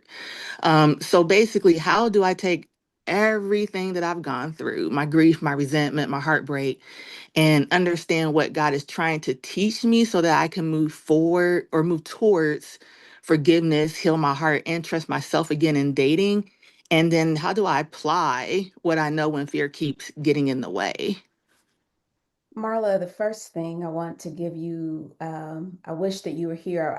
If I was with you, I would give you a great big hug. The fact that you are talking after losing your daughter to suicide, it is amazing. I want you to know that there are some people that would not even be able to even face another day. And so the fact that even though you don't feel strong, which is absolutely fine because his strength is made perfect in your weakness, I just commend your ability to still wake up and to still have hope and to still ask certain questions like this. Um, right now, Marla, let me ask you a question. Hmm. How long have you just been single and by yourself? Have you always been paired with someone, or have you ever just really been by yourself? Yeah, so I definitely have periods when I've been by myself. My youngest daughter's father, when we ended it, and I want to add, we were together for 10 years, Okay. and it was a hot mess. And so the one caller that called in, I could relate to her You because understood. yeah, it was at that time it was just my oldest daughter, and I can say this, that relationship poured a lot of trauma onto my oldest daughter. And this Mm, is not my words. This is the words of my daughter that I seen in her phone after she passed. And wow. she stated that she saw a lot of the chaos that me and my ex was having. And he had been in her life since she was 3. And it really, like I said, contributed to a lot of brokenness in her. And so when him and I broke up, and this was now when my youngest daughter was 1, I was not in a relationship, or committed relationship. I was dating here and there, but I wasn't in a and I have not been really per se in a committed relationship since that time. So that's been This, about 7 6 7 years. this is the thing. Just because we are not in a committed relationship, that does not mean that we have not created soul ties, or that we have Hmm. been in maybe an open relationship with someone. So even though there maybe has not been a title, or there hasn't been this thing where it's just the two of you all, right now, Marla, you are just too vulnerable. The fact Mm, that right now that you said that you feel as though, I believe, I don't want to talk for you, but you said it feels like your spirit is shook. Or did you say something like that? The mm-mm. No, what but did you say? But it's okay, very well, maybe that, conflicted. yeah, maybe that's what maybe that's what I'm gathering right now. Your sole focus right now, it cannot be on a relationship. It cannot be, because you're still in the process of going through grief. You're still in the process of mourning. So even the way that you make decisions, the death of your daughter has changed you. And Hmm. so because of that, you've got to take a moment. It's not about, I've never been in a committed relationship. It's the fact that, God, I have never just done life independently from a man. I don't really know God as you being the one that can be a comforter. I don't really know you being the one that can come in and be a healer and being a provider, because every time I look around, I've always had somebody in my life to be those things absent of God. What you've just experienced with the loss of your daughter, if you don't get with if a man, most people, not even just men, aren't even emotionally intelligent to deal with something that heavy. And Hmm. then to read your daughter's messages, and for her to say, she was triggered by seeing the relationship that you had with the man that had been in her life since she was 3. Marla, that should be enough that maybe God allowed you to be able to see those messages so that he can say, Marla, this is your season where you just got to sit and you've got to love on Marla. There are 2 days in a year where nothing can be done. I say this often. Nothing can be done yesterday, and nothing can be done tomorrow. You've got to sit in this place right where you are right now. And you've got to say, Lord, I'm feeling crushed. I'm feeling shattered. I feel great loss. I feel resentment. You're probably feeling resentment because you've been trying to have the person that was in your life, you were hoping that they were able to carry the weight of grief, or to make you feel better, or to come in and pacify something that only God can fix. And I don't want this to sound cliche, but Marla, you got to get into a season where you're going to sit in the pain. You got to feel all of it. You've got to mourn. You've got to grieve. You've got to be at this place where you don't have to be strong. And you've got to say, God, this situation is so traumatic. And obviously, even before the passing of your daughter, there was already some other trauma that you were dealing with. And so Hmm. that goes before it's in most of, let me ask you this, is most of your trauma tied to a man? A good portion of it, a good portion. Yeah. Most times when I'm talking to women, what happens is we never heal. And so what happens, we continue to attract would already came in and hurt us before. We continue because it's that vulnerability piece where it's almost like, for the lack of analogy, like almost like they can smell it. And so you're probably, not probably, you're attracting the wrong type of man. You're trying to replace only what God can do. And so you've got to be in this season. What you just experienced is heavy. I mean, Mm-hmm. it's so heavy, and you want to be able to try to figure out, like, God, how do I move forward? But you can't figure out how to move forward when you are not only trying to figure out, like, Lord, I don't want to hurt in this area, but then I met this person, now they're hurting me, then this other person. You don't even have a chance just to deal with yourself because you keep inviting new trauma and new hurt into your life. And so you got to get to this place where you say, you know what, God, enough is enough. I Mm-hmm. read what my daughter put in the text messages. I owe this in the memory of her. That even Mm-hmm. right now, you have another child. How old is your other? Is you have another daughter or you have a son? Yeah, my youngest daughter is 7. Marla, you are in a place right now where God is calling you to break some generational curses Mm-hmm. off of your life and off of your children's life. And it's going to be the season where right now you got to be selfish with yourself. You've got to be in this place where it is all about Marla, where you've got to heal so that you can be the best mother. You've got to be at this place where you can't even afford to be distracted. The resentment is there because you allowed somebody to come into your life that was not emotionally strong enough to help carry this weight that they were never designed to carry. You've got to be okay in the season where you're hurting. It's so interesting. I just had a conversation with another lady who went through a very, very traumatic loss. And in her loss, she ended up becoming a grief coach, where now she took what happened, the trauma, she actually healed from it, and she is now helping other people be able to heal from it. Marla, do you know how many mothers need your testimony? How many mothers need your ability when you get past this, where you can go and be a beacon of light for other mothers that have dealt with children that have passed away, or other mothers that have dealt with children that have committed suicide? You've got to get in this place where you become selfish with yourself so that God can really heal you and you aren't projecting your need for another person to heal you, because it's always going to turn out like this. Once again, I'm back at saying we are on a place of patterns where the enemy doesn't know your future, but he studies your patterns.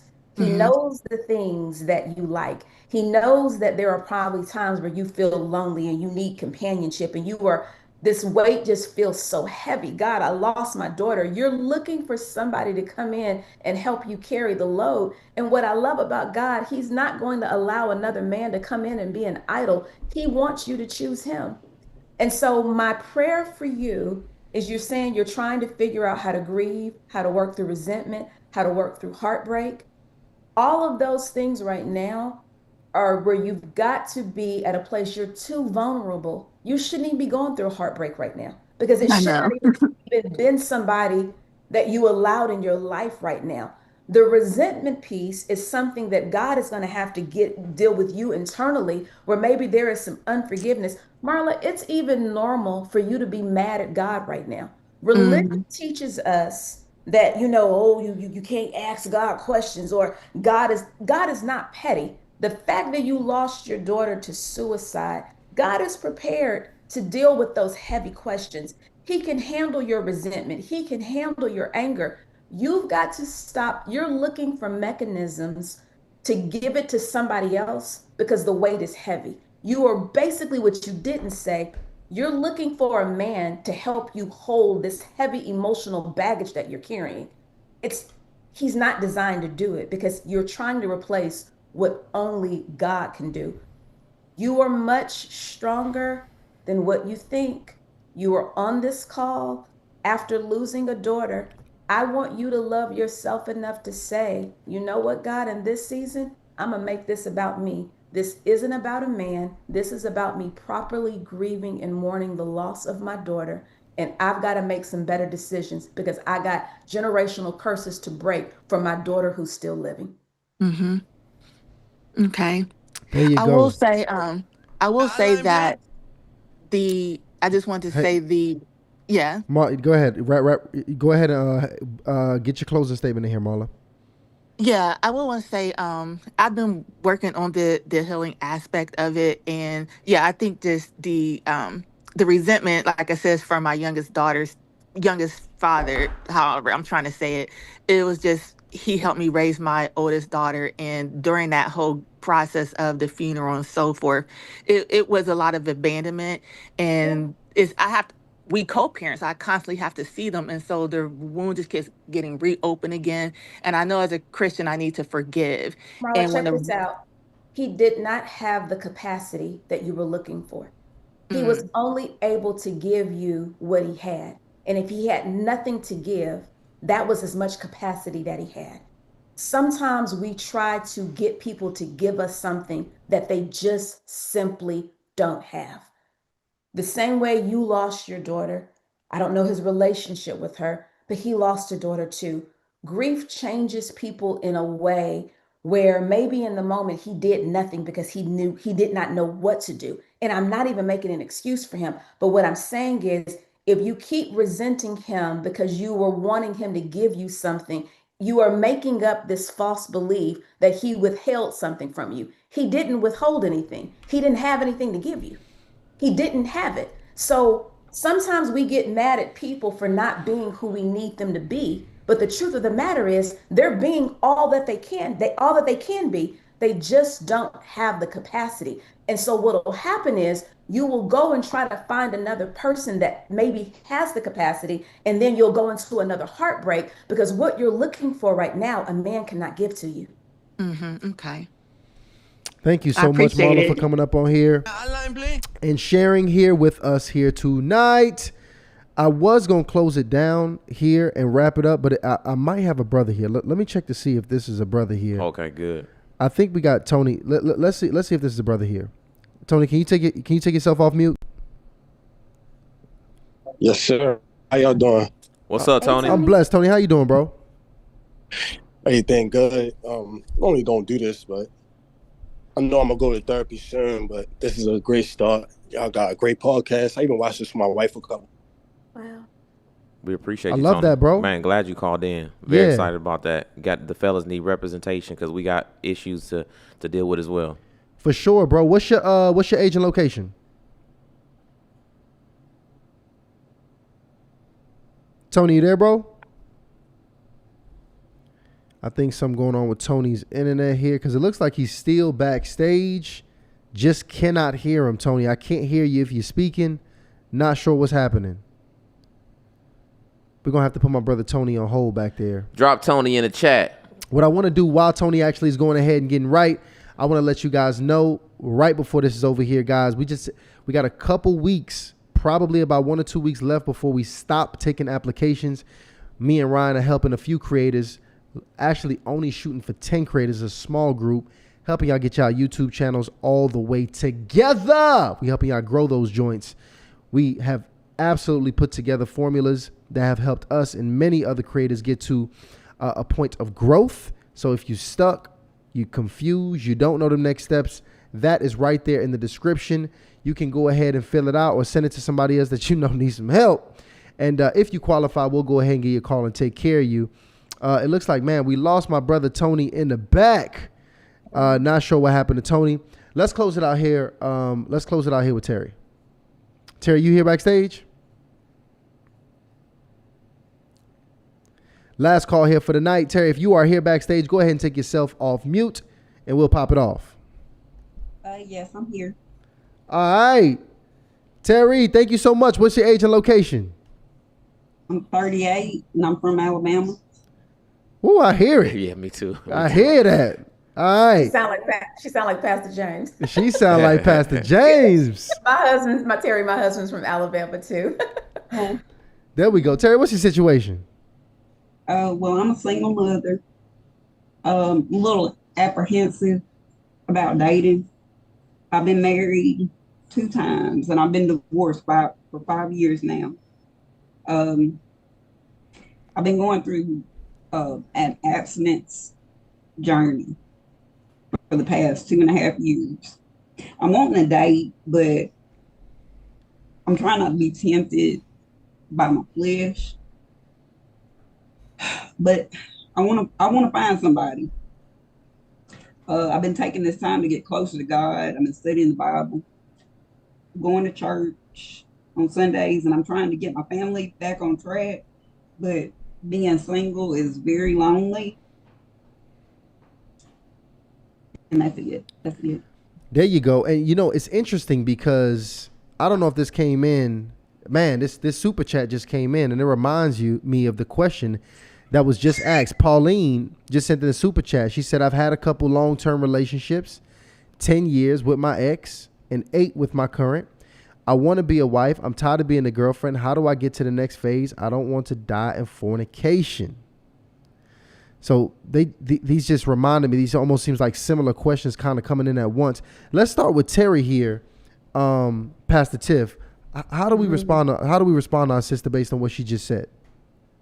Terry, if you desire companionship, let me ask you, so you've been single for 5 years, correct?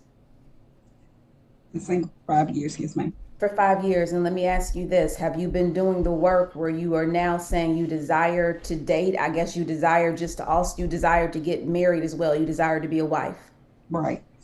And so with that being said, how are you putting yourself out there? What is your approach to meeting someone? And so I know that you said you want to find somebody, but the Bible says that he who finds a wife finds a good thing and he obtains favor from the Lord. So that means that you are somebody's walking favor. And so my prayer is that he does find you, but he's not going to come knock on your front door. Maybe, I don't know, maybe the UPS man or the Amazon person, I don't know. But how are you putting yourself out there to meet people?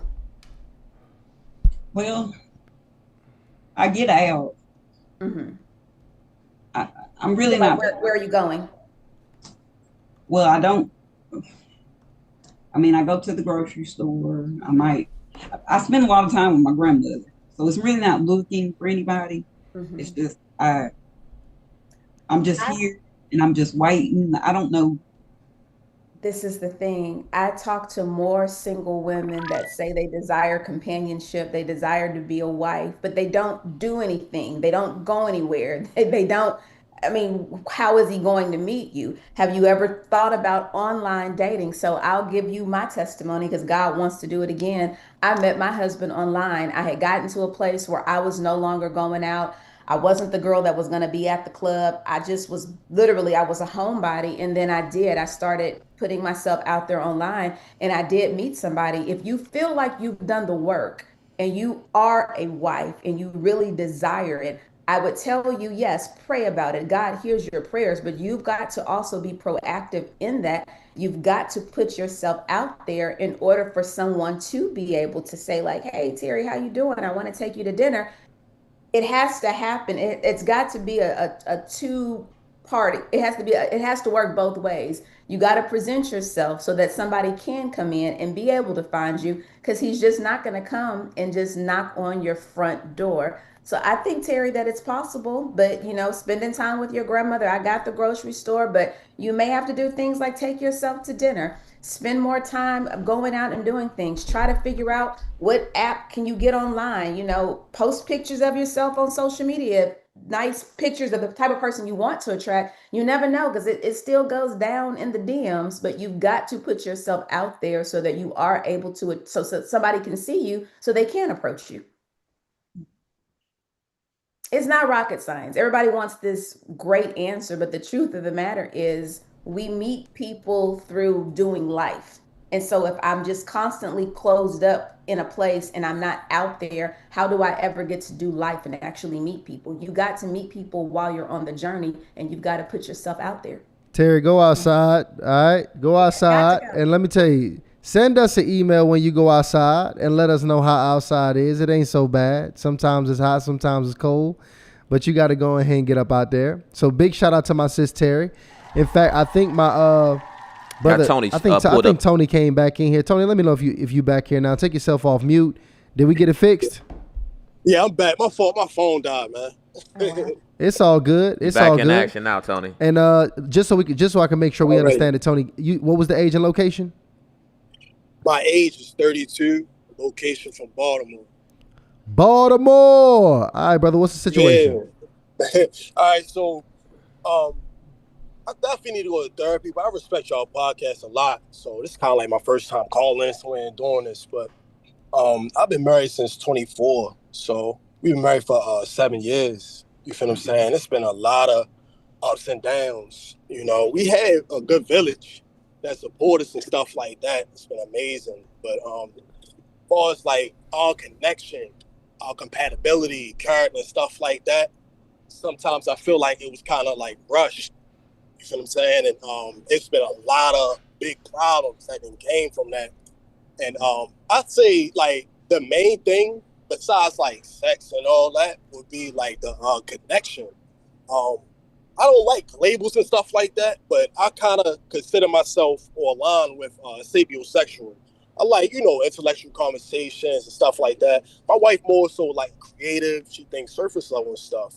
So I feel like the connection or the lack of effort we put into our connection, it kind of like ruined the ability to have the sex life we desire.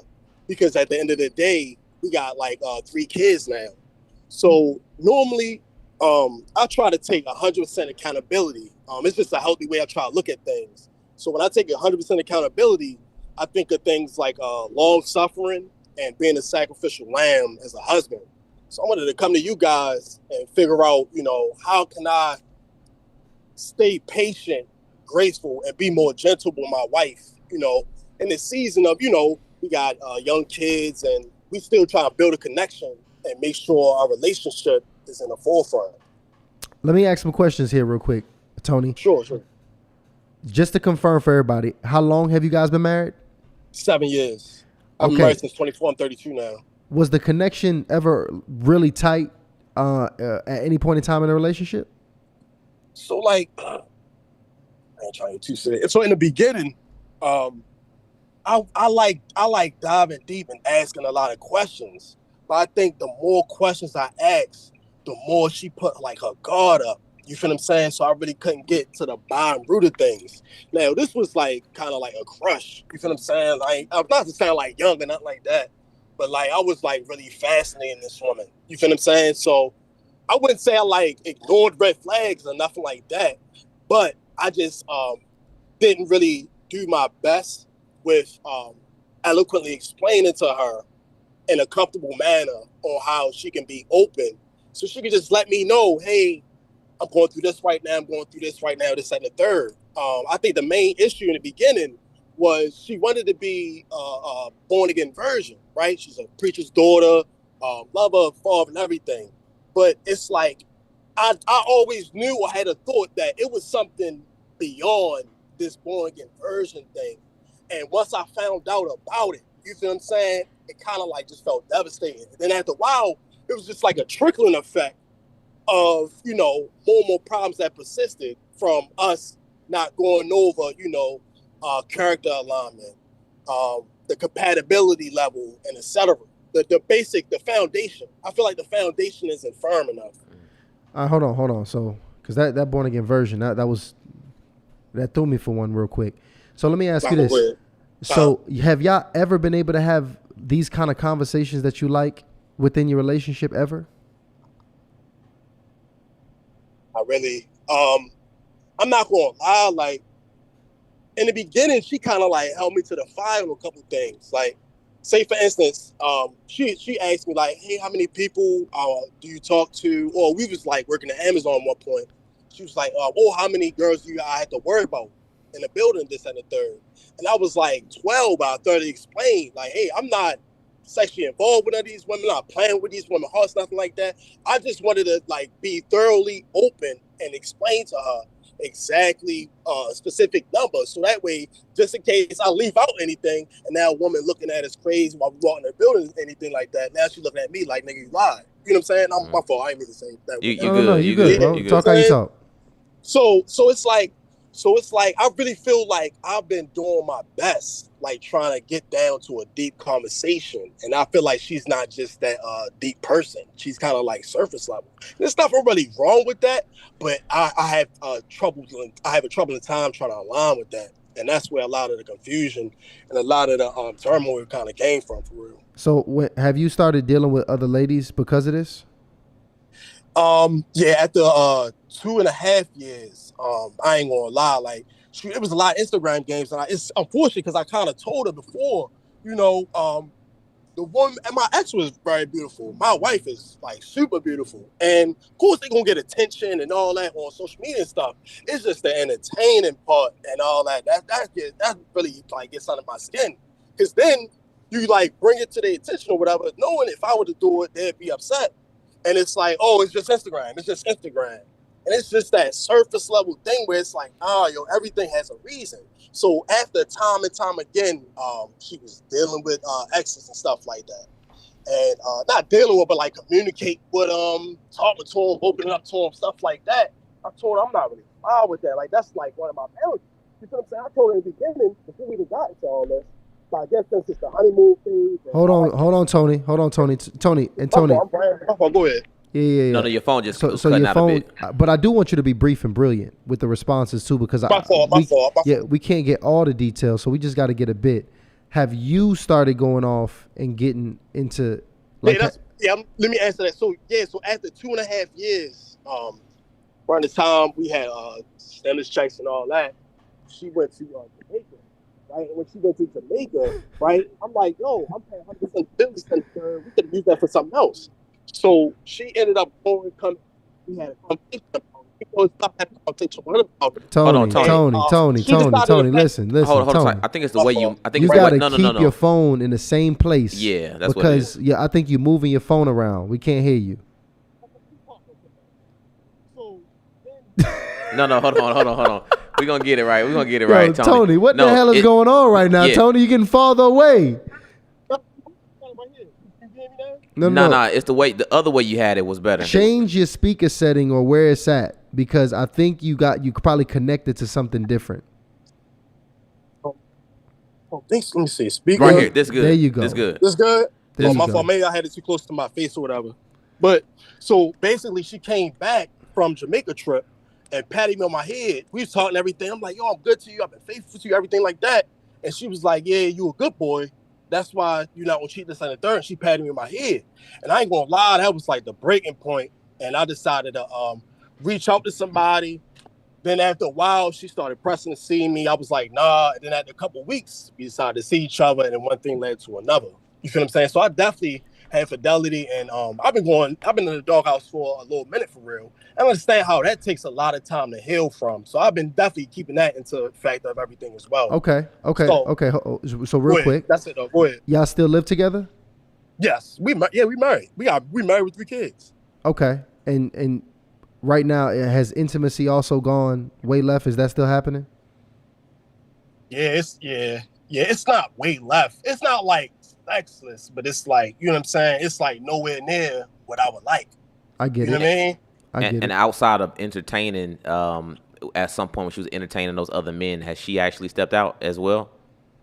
Not like sex, but yeah, definitely. It was probably like 2 months ago, matter of fact, where the guy that I had an issue with in the beginning, before we even got married and all that, she been like talking to him throughout the relationship, marriage. Even had a conversation with him. I guess it was a briefing or something before we even got married, the day before we got married and all that. And she had me with the kids in the crib, and she went out to go talk to the guy. You know what I'm saying? I guess they went to like Hip Hop Chicken or something like that. And it was like they was in the car chilling, talking or whatever. They said it was no kissing or nothing like that. You know what I'm saying? I believe her. You know what I'm saying? She did something. I'm pretty sure she would have told me, but that's just where I'm at with it right now. It's kind of like the same reoccurring guys. It's like a mixture of guys, like maybe 2-3 guys that just kept on coming up throughout the whole entire relationship. Okay. So that's why this is. Thank you, by the way, Tony, that we was able to get that, because it started with the question pretty much being, why is the connection not here? But with the connection not necessarily being here, is usually a lot of underlying, things that take place over a 7-year relationship that really distorts the connection. So I wanted to make sure Pastor Tiff was able to get that before she responded. Now that you got that, and here's the thing, I'm sure it's so much more that we still don't know. I gotta be brief though. Yeah, and I get it, but Tiff, with that being the case, what do you take from that? How does he move in his relationship at this point? Because we could tell there's a lot of friction right now. This just went down. She was seeing another brother just a few weeks ago. How does he move like this in a relationship? So, Tony, I say this respectfully because I'm so happy that you called in. Yes, As ma'am. you're talking, and I don't hit your wife, I don't have her side of the story. Right, right. And I tell you something that is very beneficial in marriage. Mm, Marriage is for the mature. You right. and your wife, y'all got to grow up. Mm, A lot of the things that you all are talking about right now, you're 32, and if mm, you start making mature decisions now, by the time 35 rolls around, you could have a very, very successful marriage. You got to grow up. As you were talking, you just acknowledged your wife was beautiful. You said that she was your crush. As you were talking, I guarantee you that when you first met her, there was some type of infatuation. What right. happens when we get married young and we are immature, we don't start off the right way. We are three-part beings. We are spirit, soul, and body. What happened is you met your wife, was infatuated with her before she was your wife. She was your crush. So what Mm, attracted you to her was her body. So you started first with the attraction. Then after the attraction, then you went to her soul. Her soul is her mind, her will, her emotions, her imagination, her personality. mm. But you had already gotten so attracted to the body. And so I don't know your whole story, but you all probably got physical before you ever really got to know who she was. Now Now you're that's the married. born. Oh, I'm sorry, I didn't cut you off. No, go ahead, Tony. What you say? But Go ahead. that's the born again version part I'm talking about. So Okay.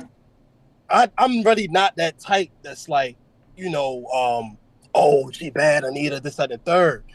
She's very beautiful, right? But also, we followed each other on Instagram, stuff like that. She had great posts. You know what I'm saying? She seemed like she really desired like a committed relationship.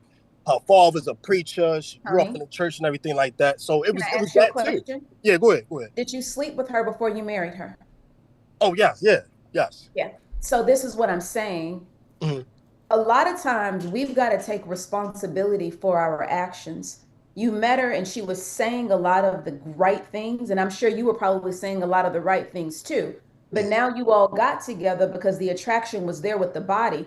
You never gave her the opportunity to really live out the post that she was actually saying. So that's what I'm saying. When we Mhm. automatically start with the body, we Mhm. create a soul tie, and you never got to know who she really was as a person. And so now you start with the body, then you go to the soul. Now, what I hear you saying, you're not saying this, but what you're really saying is the spiritual part. I want more. I need more from her mind. I'm ready for thought provoking conversations. I want to be stimulated with conversation. I want more than surface level things. I want to go deeper with my wife. The thing Yeah. is, you started backwards. You started with her body. Then after that, it was like, okay, she posts a few good things on social media. It's her potential. She could probably get there. Now, 7 years later, she hasn't lived up to the potential that you romanticized in your head about her. And so Mhm. now we're like, how do we get to the spiritual part? As the man, I Mhm. love the fact that you said that you try to sacrifice, because the thing is, when we get married, we walk down to an altar, and we walk down to the altar. Not only are we saying I do and we're becoming one, we are also walking down to the altar to die. We are dying to the areas of ourselves that no longer will serve the marriage. So now you've got to be at the place as the head of your household. Tell Mhm. your wife, baby, we started off wrong. We've had so many things going on and so much immaturity and social media, chatting with this person, and you patting my head, and I've dealt with other women. There has been so much immaturity that you've Right. got to say, as the man, I'm ready to literally grow up in this moment, be the man that God has called me to be. And we've got to start over. I'm gonna do a plug right now for Hardly Initiated. They have these cards that I recommend that you all get. We've used them before for our church. Maybe if you involve the conversation where you're saying, tonight, we're gonna sit and we're gonna have dinner, and we're gonna pull out these cards and we're gonna have conversation. I really do know that most women, when we're wives, we do desire to submit. We do desire for our husband to take the lead. Why don't you show her something different? It is your responsibility to cultivate her, to bring out the best of who she is. It's your responsibility that as she's being your helpmeet, it's you to come in and say, you know what, babe, how we started, This is not how we're going to end. I want to know your mind. You are so much more than a beautiful face. You are even more than the mother of being my kids. As a woman, as you being my wife, I want to know the things that are in your heart, and you may have to draw it out of her. And in the meantime, I pray that God gives you patience. I pray that God gives you wisdom. I pray that God gives you the ability to remain long suffering, because ultimately you've got to take responsibility that you married somebody without really knowing the totality of who they are, of who they were. And so now you're at the place where I feel like if you do the work and you draw out the woman who you know that she can be and you cultivate her, I really think that something amazing can happen. But both of you all first have got to grow up. You got to have some boundaries. In this marriage, we don't have relationships with the opposite sex. We don't have adultery. We Right. don't in infidelity. It may be a season, Tony, where you all need to come off of social media and just concentrate on you all, because you have 3 kids. Yeah, I'm off It's it now. possible, but you So got to grow up. okay, so hold on. Okay, so I definitely understand completely what you're saying, right? And I understand how you can say, hey, you know, it led with the body, this and the third, right? My thing is, right, because now my body go a little deeper. So now, right, far as the Wait, communication, Tony. I'm gonna be honest. I really, because it's go ahead, my levels fault. to where we can go in conversation. So I actually want to pause right there, Tony. And what I actually want you to do, if you can, I really want you to fill out that form below, because I want to bring you, because I really want to keep in touch with the story. But that's the thing about it. It's like this. You got that gem and that nugget, and I really want you to take that and go with it. Right. I really do, because I know it's levels to where this can go, baby. I know it is. But much love to you. I have Fill a out good that night. form, though, Tony. Thank you Fill out so that much for form. coming, but please fill that out, Tony. I want to be able to keep in touch with you, okay, brother? All Get right, those thanks, man. cards. Get the Hartley initiated cards. Get Yes, them. I seen them already. Yeah, I got you. Thank you so much, Tony. Thank you. And Tony inspires some brothers. We got Yeah. Jacques just packed out. I don't know. Tony just brought the brothers out. When the brothers open up, It's a little different, It- right? it's I guess Tony got the brothers feeling vulnerable right now. Thank really you for did that, set the tone Tony. for that. Yeah. Tiff, I know. Listen, I know we got to get you to bed. Can I get this one last brother up? Yeah, absolutely. But while he's coming up, I'm looking at your cards. They're dating cards. This is the thing. When you get married, you still need to date your wife. You still need to date your husband. So with that being said, some of the times we just get so familiar, we stop really dating them. And my husband is still my boyfriend. We still gonna go out and like do things together. So I think you gotta have conversation in order to get things back reignited. That man. That's a bar right there, because that Yeah. is an absolute fact. Do not stop that dating. All right. Can we bring? Hey, Jock, can you take your mic off? Jock, I think he stepped out. What? Yeah. Oh, he got cold feet. Yeah. Or either that or all the brothers' phones just dying tonight. Could be that too. It could be that too. He wasn't back there that long. But here's the thing, y'all. Y'all see how my sis Tiff is up here building everybody. She's literally building up us in real life, and now she has to rebuild her conference. Make sure y'all go ahead and get y'all tickets here. Take that last one right there. Who is it? Is this who I think it is? But he may want to stay. It may want to stay anonymous. He may want to stay anonymous. Okay. What's the anonymous name? C. All right, we got C. C, take yourself off Mute. yeah, off mute. Let me know. C, do you want to stay anonymous? What's good? Do you want to stay anonymous? No, I'm good. I'm open. Okay, bring him up. Okay, bring him up. All right, here we go. All right, we got Chuck. Chuck, remind us your age and location. Charlotte, North Carolina. 20. I'm about to say 27. 38. Okay, 38 years old. Chuck, Yeah. Charlotte, North Carolina, 38. Hey, I want to see Chuck. Wait, so Chuck, yeah, put your camera on. There you go. So we got Chuck here. There you go. Chuck. And by the way, Chuck, can you put your camera down a little bit so we can see you? Chuck has came on Harley in Love a few times, so people from Harley in Love, y'all familiar with the brother Chuck? Man, you got me looking crazy. This is a different way for us to be introduced to you, because this we do it a little different on Harley Initiated here. What's your question for us tonight, Chuck?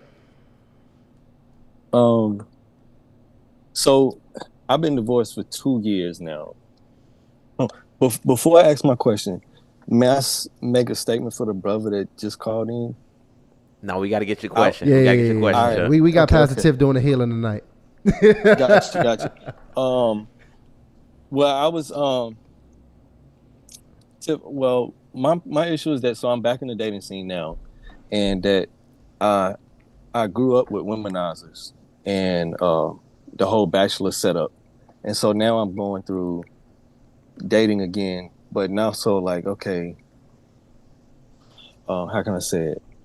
Having my retrusting women again, like not being cheated on, lied to, all that good stuff. I mean, I met a young lady, but sometimes the movement, I mean, to me, I think she's pure, but in the movement, I just be like, nah, I know you got a side dude somewhere. But I mean, I don't know how I get this question out here. Maybe I can just.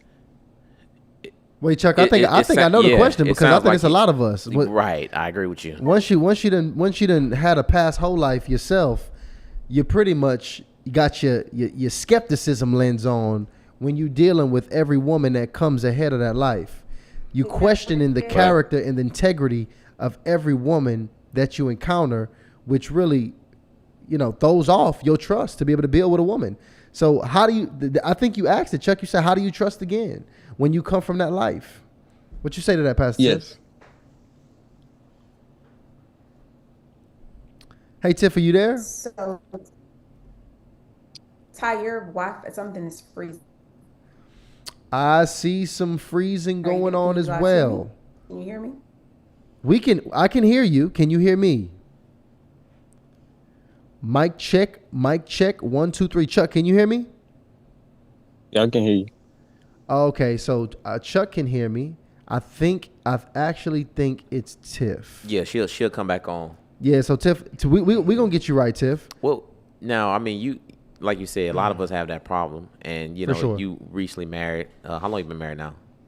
6 months. 6 months. How Wow. my 6-month anniversary, by the way? Yeah, happy 6 months. So you've been married 6 Congrats. months. Yeah. And as long as I know you, obviously before that you was pretty much a bachelor. For sure. And so For sure. how did things change for you? I mean, when you was out in the streets, and now you got this woman who now you committed to for a lifetime. Yeah, for How sure. was you able to start trusting women? I'm gonna be honest with you. Chuck, I think many men that have that past life can understand where you coming from on that. But what you got to understand, typically, those who condemn anybody for any specific situation, especially like hoeing, is usually the hardest condemners are condemning usually because they actually have lived that in their life. And I think that's really important to acknowledge, that the way you see through your lens and how you might even have a distorted lens at how you see women is because of the life that you lived. And I think that's really, really important to acknowledge, because you got to acknowledge that your lens actually might be distorted because of that. And the reality of it is, bro, all women are not built the same. There are some women out here with incredible character and integrity, just like there's the opposite. And if you looking at the world through a distorted lens because of your past, your sinful and harmful past, and you still got that in your heart, you're not seeing women in the world through a 2020 lens. You're seeing it through a lens of a past hoe. And I want you to understand that, because what really has to happen is you have to really clean out your heart in a way where you can understand, bro. There was literally a place. That's Tiff. I think that's Tiff. She came back on. There was literally a place where I thought there was no such thing as a faithful man, and nor did I think there was such thing as a faithful woman. I literally had to take those lies out of my heart. I truly thought, like, these cultural songs and things that we hear, they echo what we actually believe is true. Mm-hmm. So when we hear these hoes ain't loyal, that's like in a man's heart, and he really believes that. Mm-hmm. Like, he really believes there's no such thing as a woman that can be loyal. There's no such thing as I can meet a woman and she's not dating anybody. There's no such thing as a woman who can go 6 months and she's not having sex. Like, all of those can actually become true in your heart. And if that's true in your heart, then everything you see is a hoe. When you look outside, all you see is hoes. You don't see wives because you have the eyes of a hoe. So that's actually what you got to do. You literally got to rinse out your heart. You got to rinse out your eyes. And once you start to do that, all of a sudden, you start to realize that you start to see the wives. And when I say see the wives, you can actually genuinely vet a woman for her actual character and integrity. You can see that part of her, and you won't stain what is actually clean. Because it was actually women, I promise you it was women. I was like, hell nah. Hell, ain't no way. Ain't no way. Right? But that was really just me projecting. So essentially, bro, I think what that is just some general work that you and a lot of us brothers have to do with removing a lot of the culture's lies that we've put into us, and just make sure that you are patient and willing to actually get to know and date that woman so you can give her a true test of character and not paint your past or any other woman's past on every new woman that you meet. And if you're able to do that, you're going to do a good job realizing when you actually are able to meet a good woman. But that was pretty much my own testament of how I was able to go ahead and do that myself. Okay. But hold tight, because we got Tiffany back. Is she back on? Yeah, I'm back. Here I Tiff am. is Sorry about that, back. guys. Not sure what happened, but I did get to hear it the entire time, Chucky. And so you've been divorced for how long? 2 years. For 2 years. And so even now, when that marriage ended, how is your heart now? Are you ready for love sincerely again? Yes. Was there infidelity in the last marriage with the woman that you were with? Yes, she cheated on me at the end. Yeah, okay. So I don't know if you and Tyshawn talked about that. What I will tell you is how you speak moving forward. I want you to change your language, because if you continue and if you're not saying things as though, if you're constantly saying that women are cheaters or I can't trust a woman or it's always, that's the type of things that you're feeding yourself. That's not true. Everybody knows the ratio to men versus women, women versus men.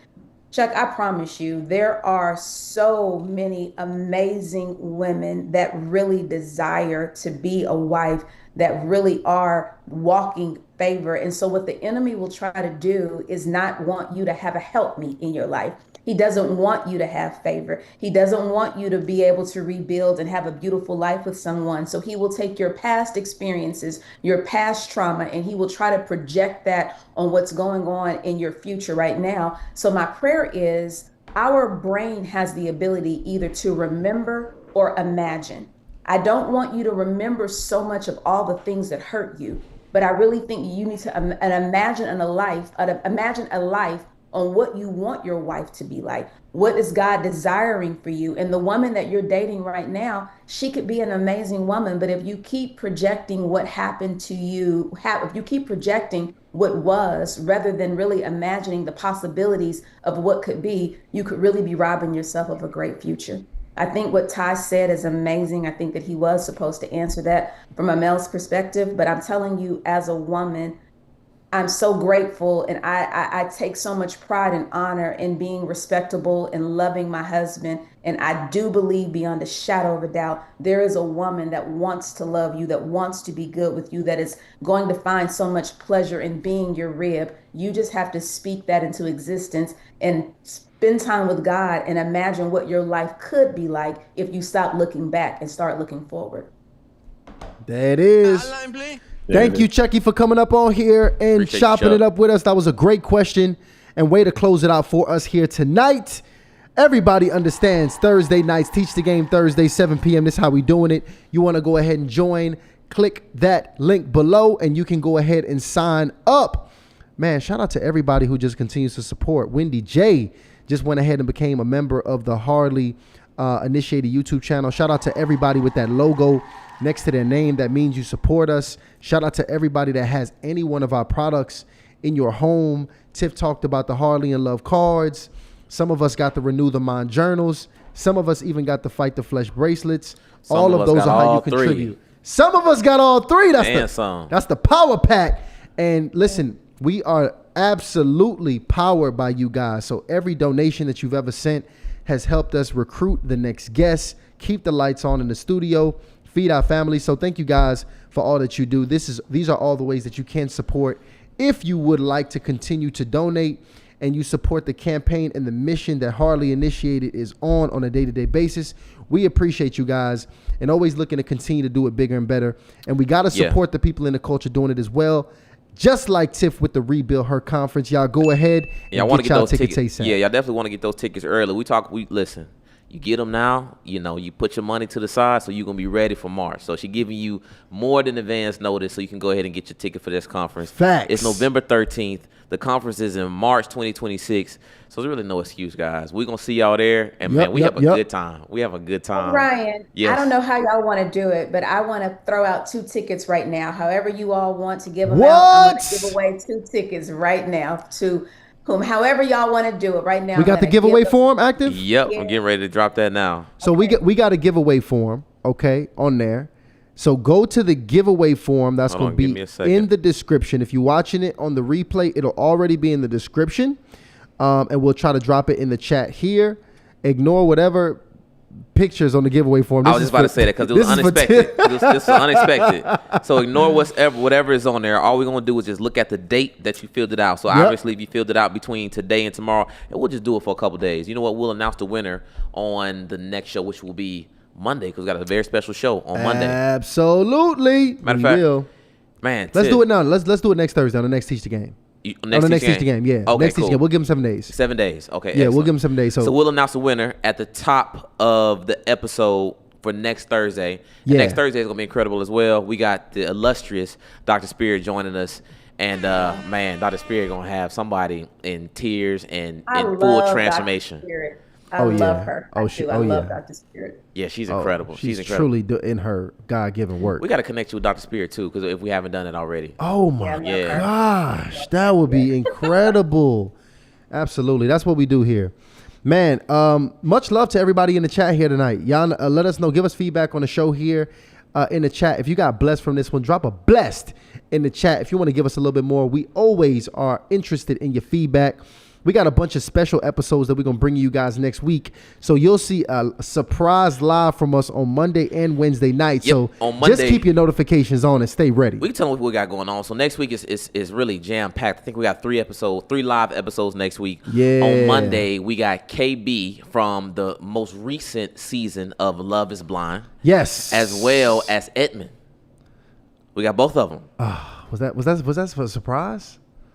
I guess the surprise is blown. I guess it is a surprise. But yeah, we diving deep on that one. So we taking a look back at, the very special moments leading all the way up from the initial courting and attraction all the way up to probably the most viral moment, which was what happened at the altar. So that's going down Monday. On Wednesday, we have an incredible massive case of rejection went down there. So we got to break that massive down. case. And let me pull up my notes for Wednesday. Yeah, Wednesday. For those of you who know, there's been one of the most viral cases right now going on in this space that a lot of people are catching wind. It's all over the internet. A young lady actually probably won a case I've never seen before in the relationship space, in the online space. She actually sued a wife, literally won a case suing the mistress of her husband. And this was a huge case. I think like $1.5 million was the earnings on that one. And the attorney is going to come up and break that down for us. There's so much lessons to get from that case. It's a comeback story. It's a story of how to protect yourself. It's just so much to learn. The attorney herself is going to be coming on and joining us so we can kind of break that down. And it's going to be a powerful case study for us to really understand and have next Wednesday. So that's going to be next Wednesday. Everything's at 7 p.m. So even though we throwing these different days at you, just know 7 p.m. is when everything's going down. Yep, and that case, guys, if you haven't seen that going viral, it's crazy because that's the attorney is Miss Robin J. And Robin J, she's been just recently on Good Morning America, and I think she's getting ready to do the nightly news, getting ready to pop off. But she represented the young lady Akira Montague, who was in the lawsuit against Brene Kennard, the famous TikToker.